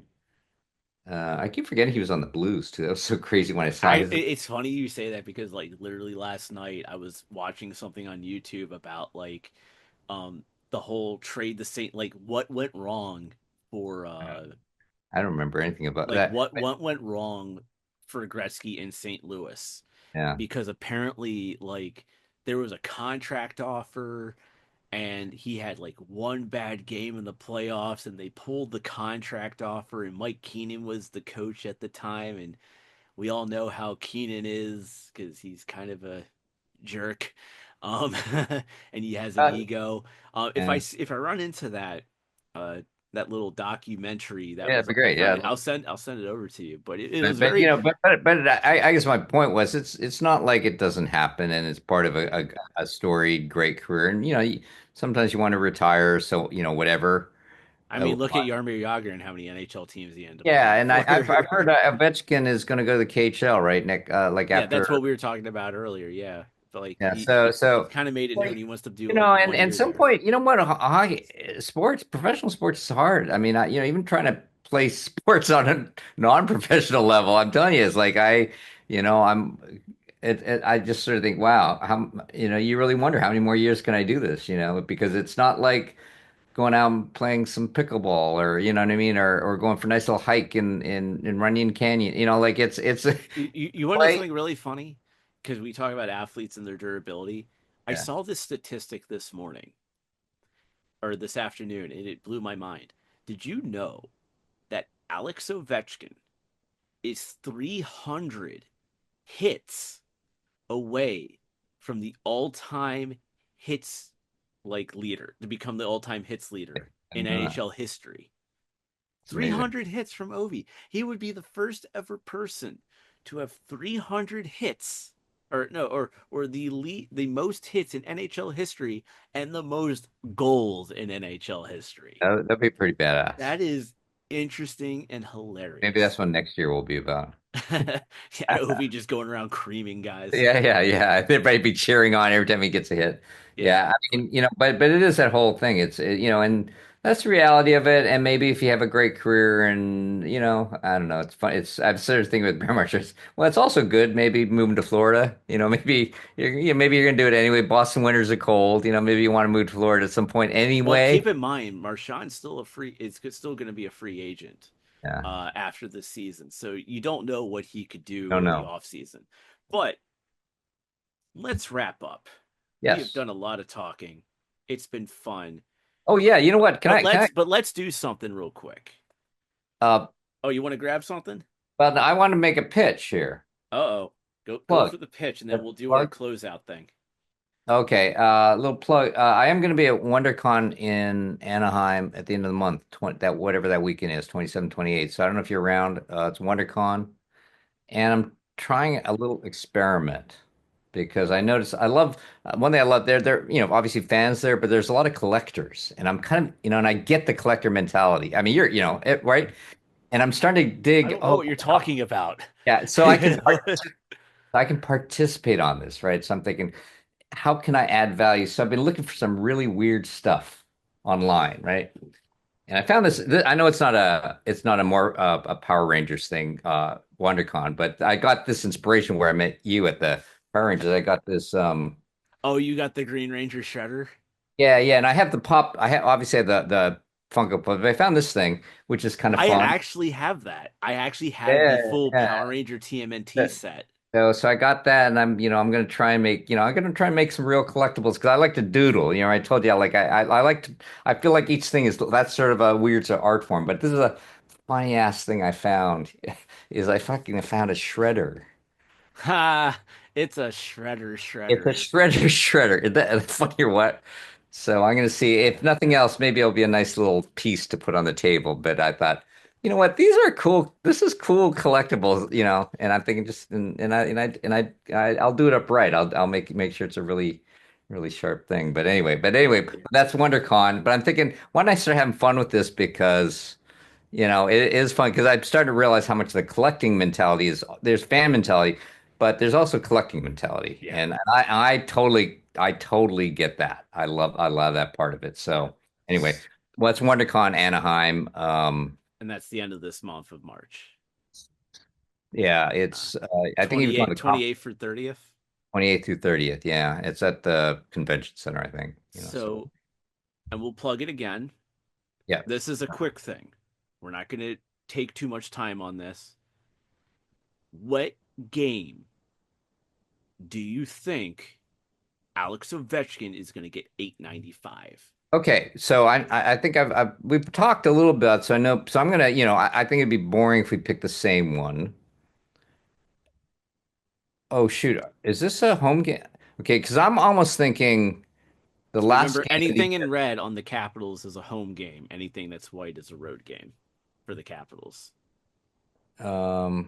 Is that how you tell? Yes. Well, you tell me if this is a home game. I can't tell from. Okay. I just Googled it, but Penguins the 17th last game of the year, and Sidney Crosby will be there, who also apparently is threatening to break another Yeah, Gretzky that record. yeah, that's the points per game record. Yeah, points per game. That So was I'm the one I thinking, mentioned earlier, yeah. yeah. So wouldn't that be funny? But he's 8 points away from that. Once he gets 8 points, he's already gonna hit that record. He's already gonna hit this. Oh, That'll be yeah. done I guess before the that's a bit season. too far. Okay, that's a bit too Um far. Okay, but anyway, but I thought that would be kind of interesting one, and especially 'cause it's the last game of the year. So that's a I road don't know game. if he's That's going a to make it that far. I think Ovechkin is going to. You never know what's going to happen. I think he's going to hit it before then. But I'm going to go with that as my prediction, All just right. because I'll So throw it out so there so Turo is saying the regular season finale in Pittsburgh. in Pittsburgh, In Pittsburgh. All right. and shake it, and he'd be first to shake Yeah, Crosby's hand in the line. I am going to go with Friday, April 4th at home against Chicago. Oh wow, okay. Because remember, Ovi had a hat trick to get goal number 800 against Chicago. And it also goes down to that thing that I said where he needs to get it done before the Oh, I see what you're with saying. Yeah, no, yeah I could see as a Caps fan, I would totally be with you on that. yeah Yeah, I am predicting that it'll be yeah, I would April. say I'm predicting April 4th versus Chicago. You're predicting April 17th in Pittsburgh. yeah, just because I'm just Just gonna, cause you want chaos. Um, just because, yeah, but I do get that thing what you're saying about let's get to the business of playoffs. But yeah. that being said, I'm gonna be that's my out there prediction. But I'm a risk taker. I don't mind. I So don't mind. with that said, we have already decided that no matter what, when Ovechkin breaks the record, Yep. we will do a specialty episode. Won't be Yes. as long as like our normal ones, but we will do a specialty episode for Ovechkin breaking the record with 895, and we'll obviously have that out as soon as we can. If not, we will be back. Well, he will break the record. Just a matter of when does he break the record. But one way or the other, And we will also have our end of regular season slash playoff preview episode before the start of the playoffs. and just please keep me posted by text or whatever because if you're feeling okay, do not miss this game, and I Yeah, won't. I'll just text you Yeah, every time he scores a goal. I'll just go 887 because he's currently at yeah. You can 886, say, and I'll but just go when you feel like 887. there's a significant danger that you can be I can be like on Gretzky watch. Yeah, I'll be like Gretzky Yeah, showing up at the games. yeah. And but just start as it gets closer. If you're saying okay, don't miss this game, then I'll. Yeah, pretty much. But so with that, social media stuff super quick. Obviously for you, it's Instagram at Yeah, Tohoru Masamune. It's just your for name. Masamune. Yeah, I And think it's then for me, it's at the Lindenbaum 75 on all social media at TXHT underscore hockey. Obviously, you click on the link trees to find everything of where you can find all the social media stuff like that. When you go, I just say go to Twitter because it's the easiest one to go to and utilize for me at least. But that's where you find the stuff. Obviously, everything is on txhthockey.com. And also, as you see on the YouTube version, Toru and I are always wearing hockey jerseys now. It's become the yeah. thing. Granted, the jersey I'm wearing is not from Cool Hockey, but go to coolhockey.com/txht and buy your official NHL jerseys. They do an amazing job. I highly recommend them. The majority of the jerseys that you see in my closet are from Cool Hockey. I will make sure to wear a Cool Hockey jersey next time, but that is if you do coolhockey.com/txht, you actually support the website txhthockey.com. You support this podcast. You support me. Um, and any support that you give us is always greatly appreciated. And of course, lastly, you can see Toru at WonderCon in Anaheim, California, March 28th through 30th. Go Yeah. see him, say hi, tell him you love the hockey podcast or that you found out about his appearance because of this podcast. So, Yeah. without further ado, ladies and gentlemen, this has been the Morphinominal Hockey Show. I am Michael. He's Turo. And till next time, we'll see you at the rink. Yes.